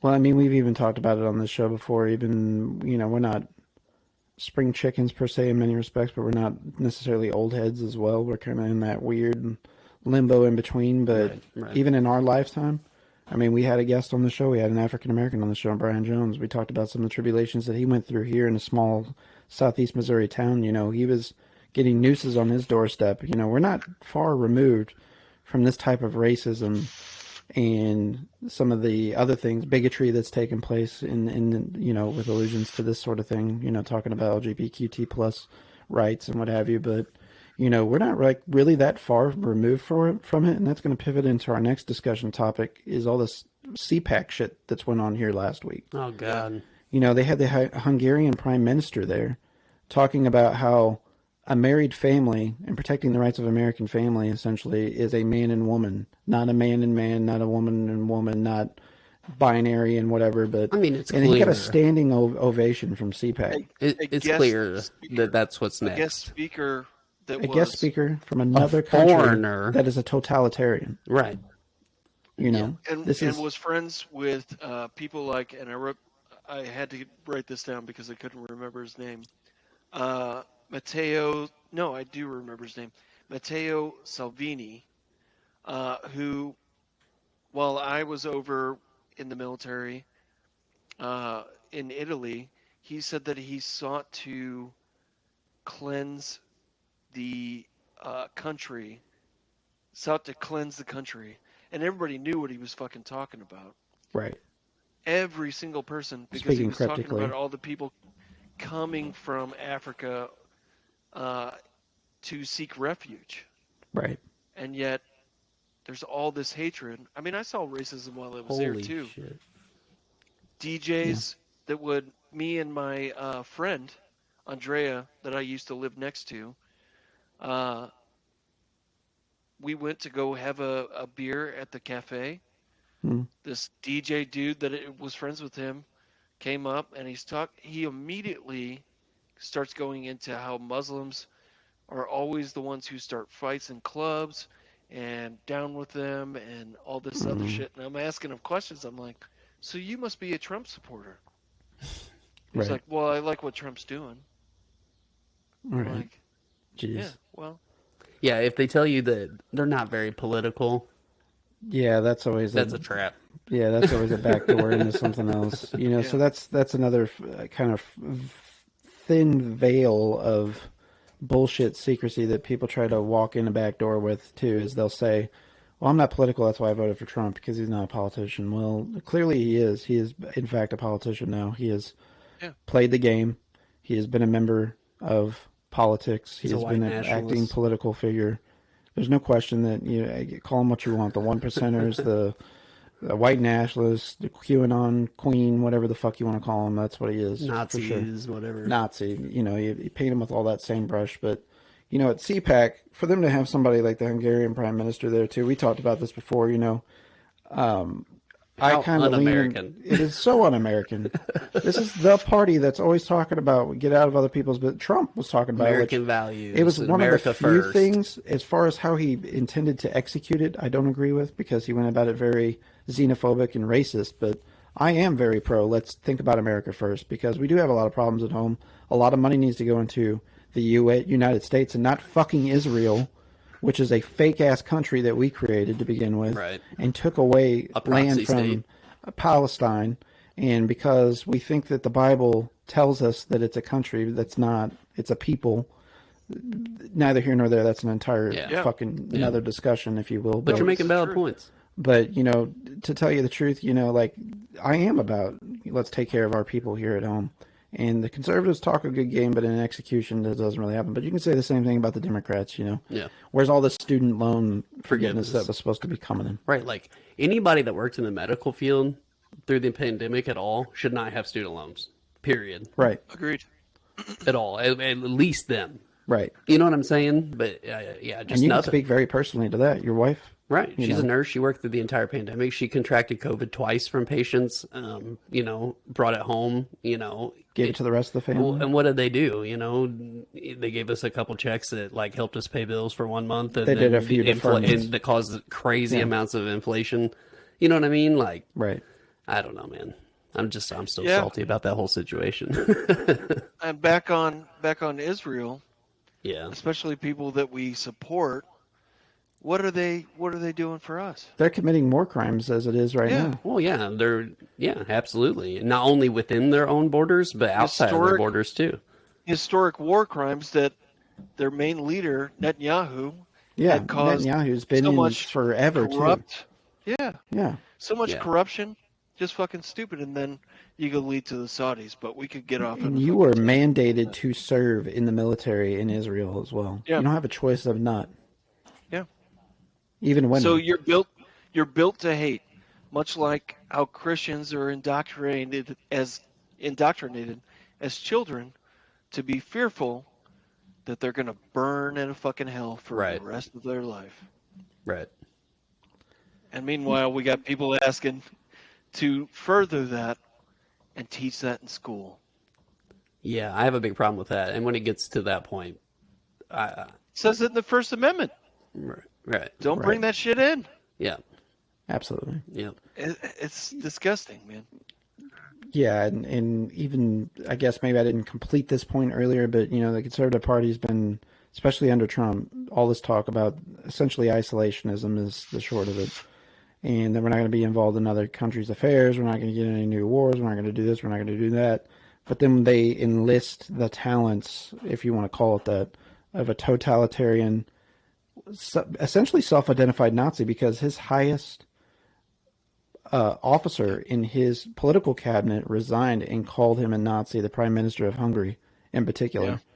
Yeah. He's even getting, pushback on it from his own people.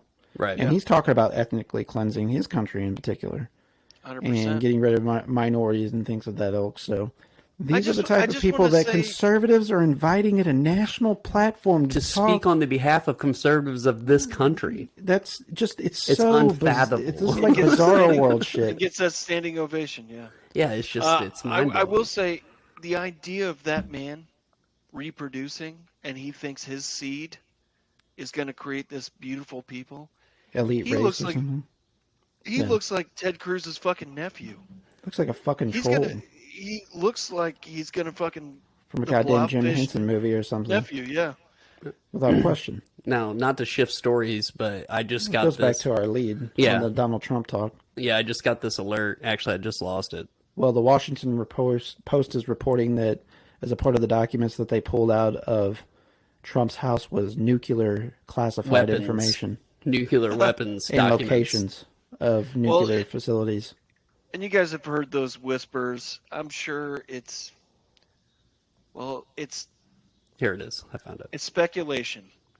Right. But about espionage, about him sending information to other countries Right, by holding those documents. right. So, I mean, man, there's a million different things. But if nothing comes from this FBI raid, it emboldens them so much. Right. It's really important for them to actually do something with this. I agree. Because if this If falls they don't through, find anything, oh my God. yeah. But it says 55 minutes ago, breaking news: FBI searched Trump's home to look for nuclear documents and other items. Sources are telling us. This is from the Washington Post. Yeah, too, this just to Washington clarify. Post. Yeah, not CNN yet. Now, the other thing that's happened in the root of all this, there's starting to be an uprising, and we're also seeing acts of poor ilk taking place from Trump supporters. So we had an incident specifically in Cincinnati where an FBI office building was attacked by a guy with a nail gun and an AR-15 who then was chased out of the facility, and the police actually had them contained, and now he is dead. And so the authorities have now said that, after standoff, he is dead, in fact. I wonder if it was self-inflicted. He went into, it doesn't specify yet, so let's pull up this article here. A law enforcement standoff with a man who attempted to breach the FBI's field office in Cincinnati on Thursday has ended with the suspect dead, according to the Ohio State Highway Patrol. Lieutenant Nathan Dennis said that after negotiations failed, law enforcement officers tried to take the suspect into custody, but the suspect raised his gun at authorities and was fatally shot. So they was probably shot by the Highway Patrol or whomever was on the scene. The man was identified as Ricky Schiffer, according to 3 federal law enforcement sources. The FBI is investigating Schiffer's social media and whether he had ties to right-wing extremism, one of the sources said. Come on. Where would it come from? Right. Yeah. A separate federal law enforcement source tells CNN that the authorities are looking into whether or not the suspect had ties with any group that participated in January 6th attack on the U.S. Capitol, or if he participated himself. A Truth Social account bearing Schiffer's name has been referenced his attempts to storm an FBI office and also encouraged others online to prepare for a revolutionary-type war, CNN has learned. Well, I thought I had a way through bulletproof glass, and I didn't, the user posted on Donald Trump's social media site at 9:29 a.m. Authorities say the attacks took place at 9:15. If you don't hear from me, it is true. I tried attacking the FBI, and it'll mean whether I was taken off the internet, the FBI got me, or they sent me to regular cops while. The English is a little broken, so in his posting, shocker. So it's difficult to read his actual quote even. It doesn't read coherently. No. It's unclear whether the user was attempting to write more as the post stops after the words while. Authorities said that the suspect fled in his car after attempting to get in the FBI office. Authorities have not yet confirmed the account belongs to the suspect. However, a law enforcement source told CNN a photo on the account matched his government ID.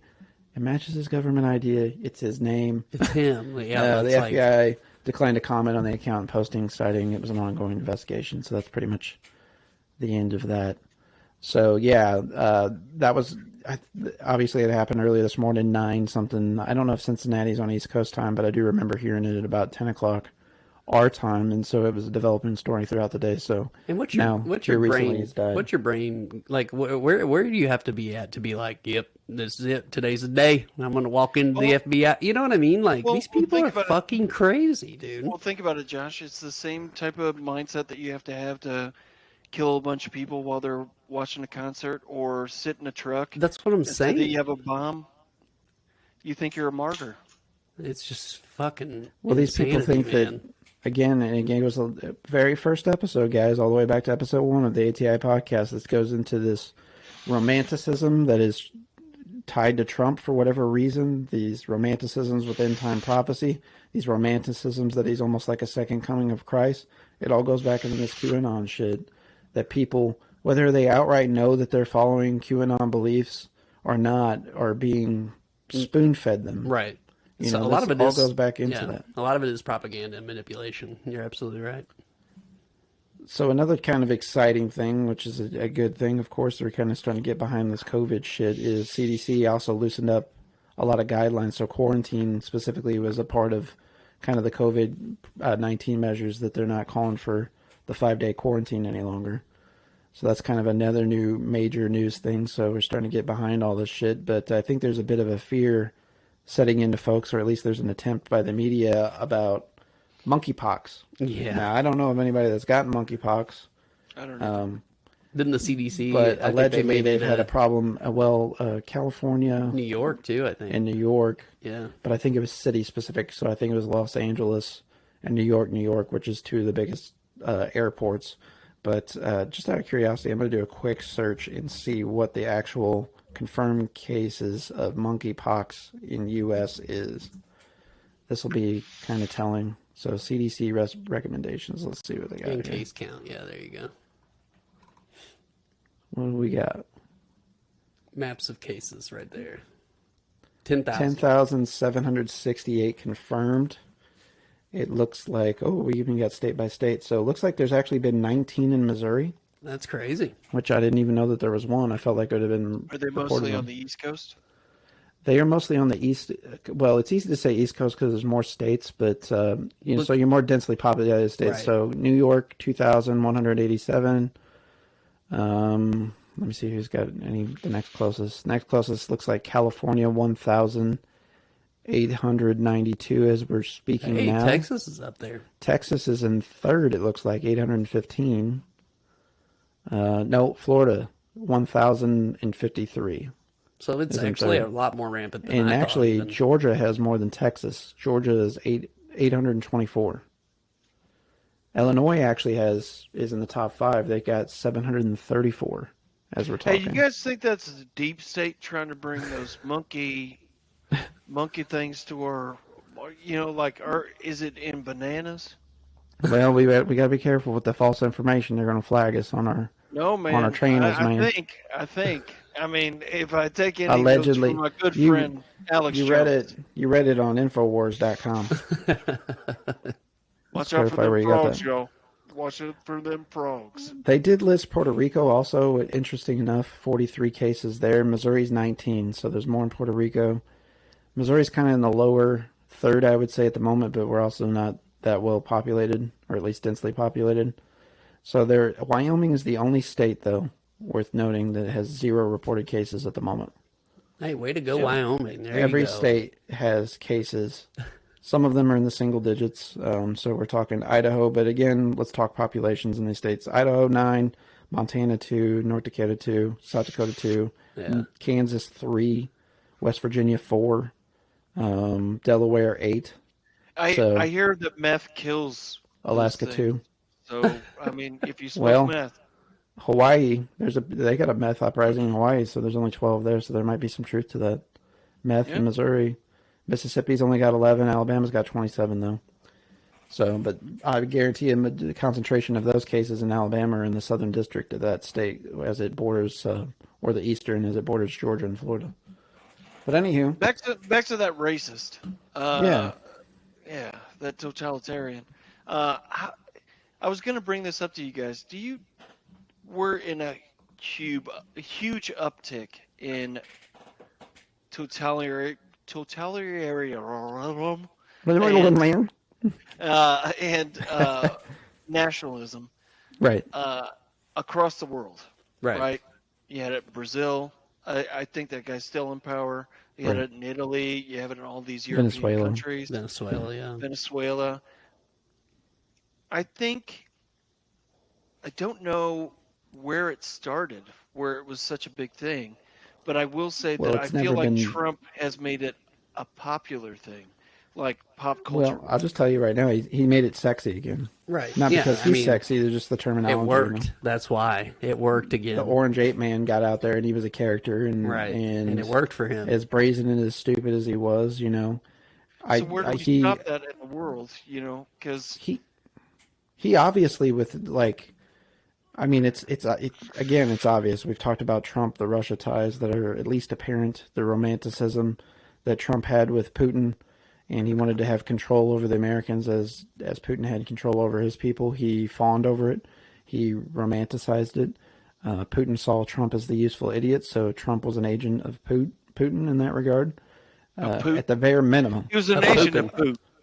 Of Putin. P-O-O-T. Das Putin. Das Putin.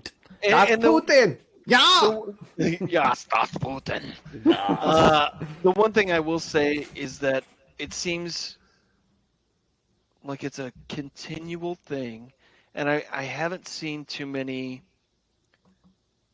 countries out there that have been successful in, maybe New Zealand, Canada, that repressed that shit. And Canada could be heading towards a more right-wing ideal that they had before their current leader now. I think it's just now starting to get Trudeau that is way. getting some kickback from more conservative movements in Canada. Well, and he's had a lot of pushback on the natives up there too, right? And how they were mistreated. I just wonder where somebody takes a stand. The only person that's taking a stand right now, as far as I can understand it, is New Zealand, and she's doing a fucking bang-up job. Mm-hmm. And they're one of the smallest fucking countries out there. Right. I mean, yeah. they just now hit 5 million nationwide. Just now. That's crazy. I believe it's 5 million. Let me look that up. Are you talking total population or five? Yeah, total population. Yeah. I know that New Zealand has some. Well, there's a couple different things going on in New Zealand, of course. New Zealand was occupied by Britain by way of Australia. New Zealand essentially became an area of segregation of Kiwi people in particular. So there's a lot of repressing and just horrific things, much like the Native Americans in the United States. So you can draw that correlation right there. You can draw that all across the Pacific world. Islander types, peoples, New Zealand's, people of Samoan descent, Kiwi people in particular, the more native to that region. But a lot of people have been essentially shoved up into that proximity, and there's a lot of white people in charge too. So you've seen a lot of these acts in their political maneuverings and displays, but you've seen people come in custom wardrobes of the Kiwi people, or tattoos or garments and things that have been kind of going viral here lately. The haka's been coming viral. It's in everything that they do, which I love it. I think it's great. So they've been doing it with sports teams and everything else, but they've also, spoke out against the Queen and the Crown and the imperialism that takes place there. So, that's another thing that we've talked about and against. I just saw the other day about the woman that was about to be appointed, and she's calling out people for colonialism, and like saying that she has to say the oath, and she's like, "Fuck that! I'm gonna tell you all what you are." Yeah. Right. But I read some wacky ass stat recently, and I cannot for the life of me remember what it is. I was just trying to pull it up. That New Zealand and the United States were the only two countries that had this law in place, and it was something stupid that none of us would support, but it surprised me that New Zealand was one of them, and I cannot for the life of me remember where I came across it now. So that's I think it's something like fucking each other. Yeah, for sure. Like Yeah. Yeah, it's all legal. A lot of incest is good around here. I mean, it's cool. Yeah.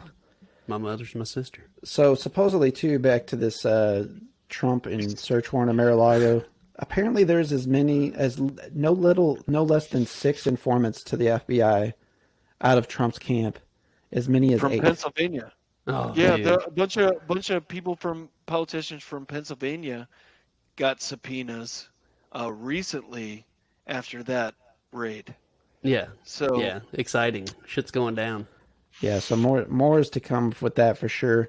And I guess maybe we should get into like some of the positioning and the reason for Garland's hearing that he had today, or his news conference, his press conference that he had. And essentially, I guess the motive of that was so everything that they did was essentially in secrecy. It got publicized because Trump talked about it openly. Right. He said the FBI's largely raiding Mar-a-Lago. Yeah, the FBI's raiding Mar-a-Lago.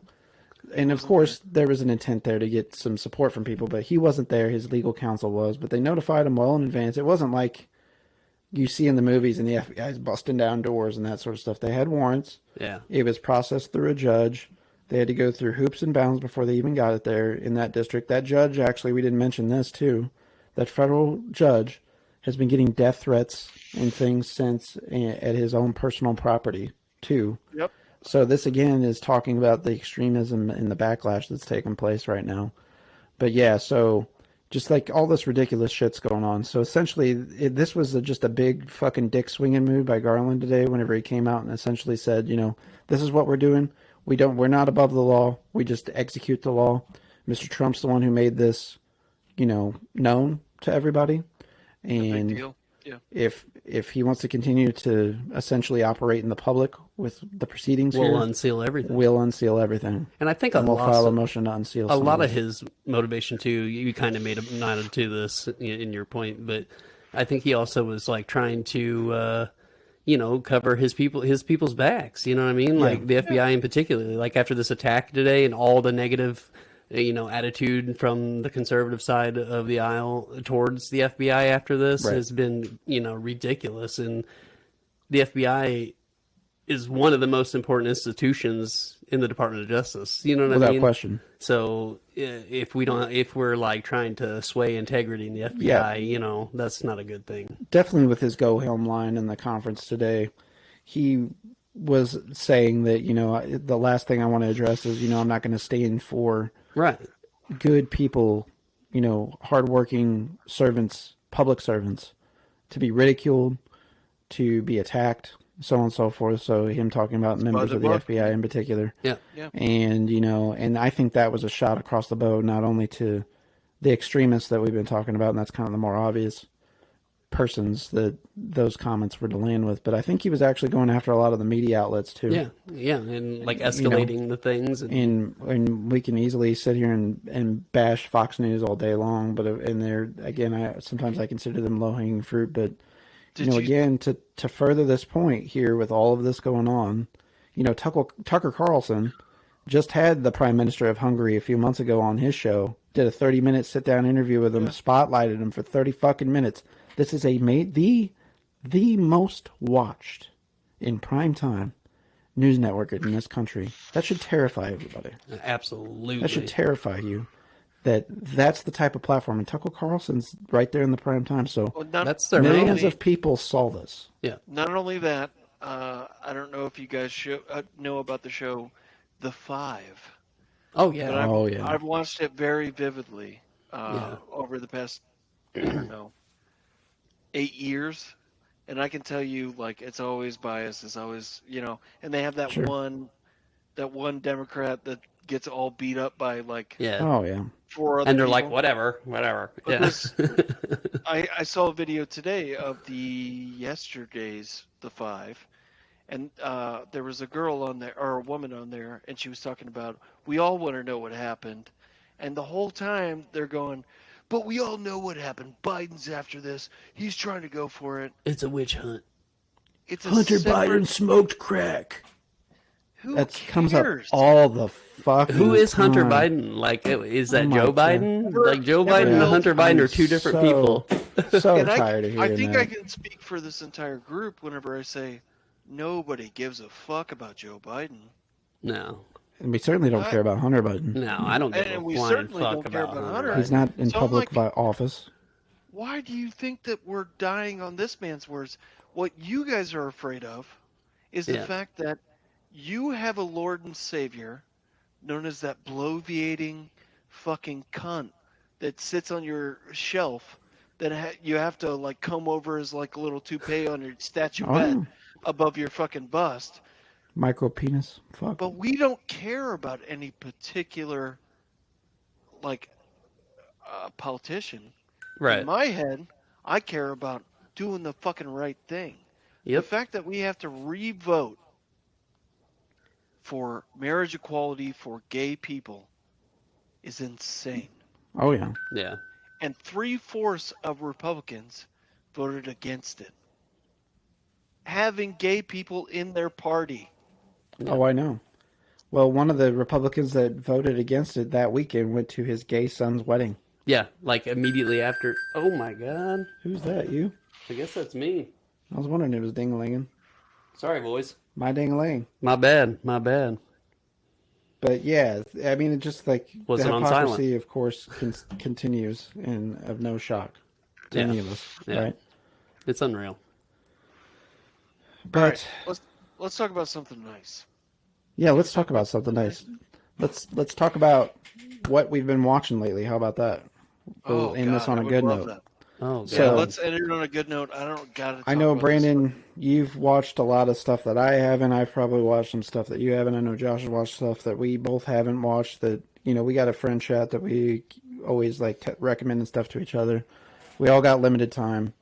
I know one thing that 2/3 of us have watched is Nope, which I don't want to give any spoilers, but it's amazing. I know you haven't it's seen very it yet, good. Brandon. Yeah, you need to check that out. I really Of the best, if not the best movie this year, a really unique take on sci-fi and aliens and that sort of thing. So and that's not really giving anything away. If you watch the trailers, you know all that. Yeah. Jordan Peele, one of the best directors doing it right now. He's kind of in that trifecta of great directors, also including Robert Eggers and Ari Aster. They are appointment cinema. Every time they put out a movie, I will be at theaters to see it. Yep. They have not made a movie that's any of the three of them, a 9 out of 10 in my book. Northman. For them to do anything wrong. Northman's another great movie that's come out this year. I still haven't seen that. I want to see Prey too. I haven't watched Prey yet. Yeah, I got to watch Prey still yet. Yeah. So I'm Prey, so got to see excited for that. That was Hulu's biggest debut so far. Debut movie. I think it's starting to get in the territory of biggest debut on all streaming services as well. I'm excited to see that shit. Which is pretty awesome because you think about a movie. I mean, you can change the settings on it, but you can actually watch it in Comanche with American subtitle, English subtitles, which is how I'm going to watch it because that's how it was with the intent and film and the time that this going on. I told Liz about that, and she was like, man, that's fucking awesome. Because her biggest complaint, she was like, they could have done this all in their native language. Right. And we would have still fucking loved it, That's why I liked, I know you guys are probably going to laugh at me, but when I was a kid, Dances with Wolves was like one of my favorite movies when I was a kid, and I always thought that was so cool because, dude, when they would speak their native tongue, I always loved that. I always tried to mimic it. I will never talk shit about Dances with Wolves. Kevin I know Costner, there's a lot of hate about Kevin Costner. Yeah. There's people that love him, people that hate him. I think that he can act in one specific role. Yeah. And that's it. And he fucking pulls it off. Yeah. Yeah. That movie was fantastic, though. But Sandman's another one I can pine over. Being a big fan of Neil Gaiman, his works. Yeah. And this is not giving anything away. The books, everything's been out there forever. I'll just say that the show's great. They casted it well. They made some character changes, which this isn't, a plot point or anything, but, there's some characters that are trans in the show that in the comics were not. There are characters that it's very affluent. It's very progressive in its casting. There are characters that are female that were male previously. They didn't get too married to, and normally a lot of people would get a backlash about this, but you really can't because Neil Gaiman is the showrunner, the original source creator of the material. So Sandman is phenomenal, well acted, well produced. The score is on par. It almost seems, I meant to look up to who did the score for it, but it's almost got a Danny Elfman feel to the score. It definitely does. It taps back into that goth realm of things. The Sandman character himself. It has the acting especially. I wanted this whenever American Gods was made. The first 2 seasons, great. But Sandman takes that to a whole different level. Yeah. Their acting is perfect. I don't know most of these people, and they're fucking perfect at it. Their direction was so beautiful, especially whenever you brought up the death episode. Yeah. Oh my God. I literally, you texted me after the conversation I had with Liz. The whole conversation with death, I looked at Liz and I was like, this is what religion should be. Absolutely. It should not be based off of one God, one thing. It should be based off of beauty and everything. What they did in that show was probably one of the most beautiful things I have seen in recent memory. Right. It is gorgeous. And the idea that somebody could take death like that, much like Mexican culture, right, in such a... Celebrate it instead of mourn it. Oh my God. Yeah. It's so gorgeous, and we so focus on living eternally. And even Sandman deals with that. Right. But, wow. What a fantastic show. Yeah, I want to check it out. That's great about Sandman, and they did this in the comics, and they have translated to the show, so often they don't get the spirit right whenever they do the cinematic adaptations or whatever the case is, whatever the platform is. But Sandman was good. It had its overarching story, everything tied back into Dream, Sandman, Morpheus, whatever you want to call them, all three, they're the same person. Everything ties back into him. He's the overarching story, but there's a lot of these pocket interest stories. So there's the kid who ended up with the Ruby, essentially, who grew up to be an adult and be a psychopath, serial killer type guy. And there's an episode essentially just about him. There's episodes with themes about death. There's episodes with themes about a man who lives eternally and the conflicts that go with that. You know, and there will continue to be themes as this seasons go on. There's no way that they're not going to do a second season because they're getting just insane critical acclaim. Well, it's on even Netflix, from people that are not even even people that aren't even familiar with the original source material, though, and even fanboys are being won over. I have a feeling that Netflix is going to drop it like they do most things. They're kind of like what's the baseball team that keeps on? The Padres, where they rent something and then they fucking get rid of it. I eventually think it's going to go. I think eventually it's going to go to HBO, which I'm fine with. Yeah. As it should, though. It's a Warner Brothers property. It's a DC property. Yeah. So Well, I'm surprised it was never there to begin with. When it moves. Right. So. But yeah, I can't recommend Sandman enough without giving too much away. But as Brandon said, you know, in our group chat, I said that I think it's episode 5 where they deal with death, but no, I take that back. It's episode 6, I believe. It is a amazing metaphor for death. It is. Oh my God, it's beautiful. You know or allegory, I should say, like what takes place in that. If that's the way it is, if there's a religion out there, I'd be all about it. Like you said, you know, that's very well put in that Humanistic, very beautiful. Looking for the beauty in everything. Yeah, man. I mean, for a guy that rages against every goddamn authority possible. Yeah.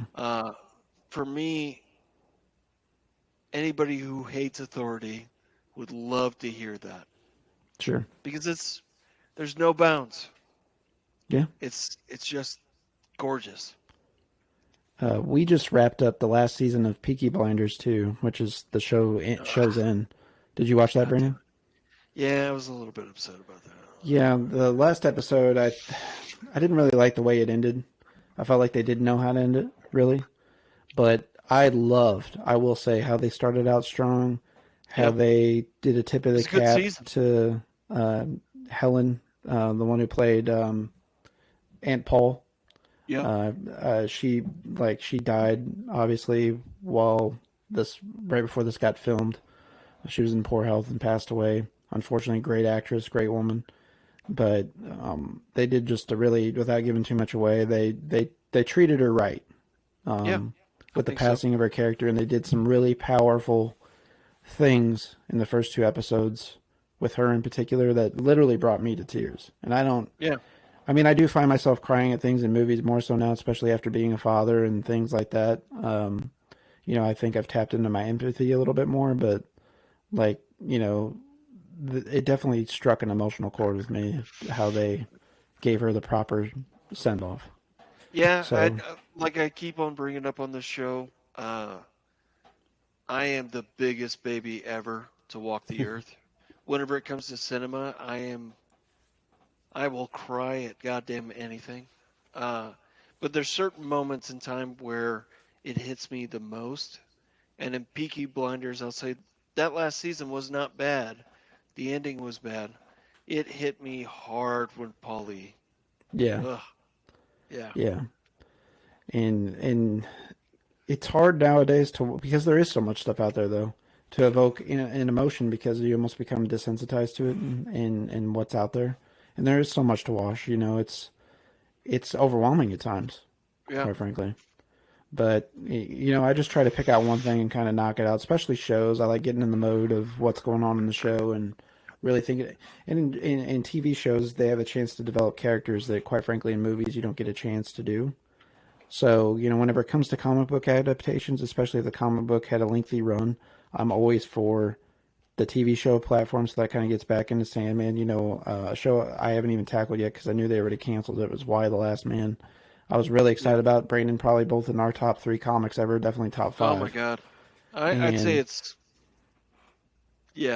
3. Yeah. Yeah, and it's amazing. I love it. But, you know, the TV adaptation didn't really live up to it from what I've read, and it already got canceled after the first season. They didn't really have a chance to start with. Yeah, And then, you know, another one that I don't... I don't know if they'll ever get it right because it's perhaps my favorite comics storyline ever is Preacher.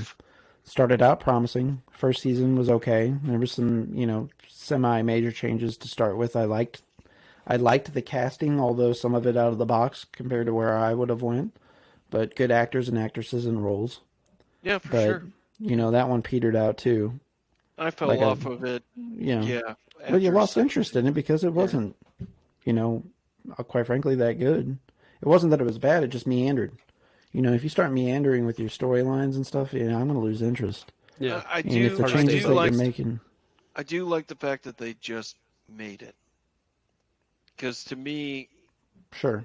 they did make some really good decisions in that. Cassidy was perfectly casted. Perfect. Yeah. Perfect. You couldn't ask for, unless you want to cast me.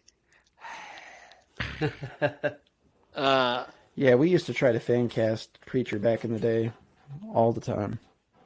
Oh, yeah, for sure. The one thing I'll say, recent TV shows. Oh, Reservation Dogs. Oh, yeah. I've been meaning to get on that. Fantastic. Yeah. It's pretty good. I've only seen a couple episodes, but it's pretty good. It is. It's hilarious. Yeah. And I'll definitely say that Taika Waititi, Yeah. the Can only do no thing that wrong. you fucked up is the last Thor, but I haven't seen it yet, so... it wasn't that bad. It just could have. Liz is looking at me right now. She's like looking at me wide-eyed. It's good. It's just we But it's could have not great. focused on. We could have focused on like a little bit more not so lappy, jokey Thor. That's all I'm Yeah. saying. Yeah. Because he's not an idiot at this point. Well, And speaking also, of that's Taika a Waititi, badass bad guy. What We Do in the Shadows. Yeah. I mean, that TV that Amazing. started as a movie, then it broke off into Wellington Paranormal and What We Do in the Shadows. Wellington Paranormal's great, as Yeah. well as a standalone thing, but which you can watch on HBO. And it's more of the approach from like the police going out and dealing with these supported, findings of werewolves, vampires, ghosts, ghouls, whatever. And then What We Do in the Shadows is just kind of strictly the same,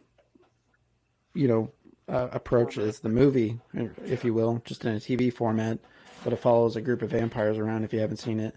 Well worth watching. There's only a few seasons. I think this is the third or fourth. It's on FX, I think. It's on FX. And I think if you they got, just started the new season. yeah, and I've been watching every episode Yeah. as they come out because I they release haven't. them the next day on Hulu. So this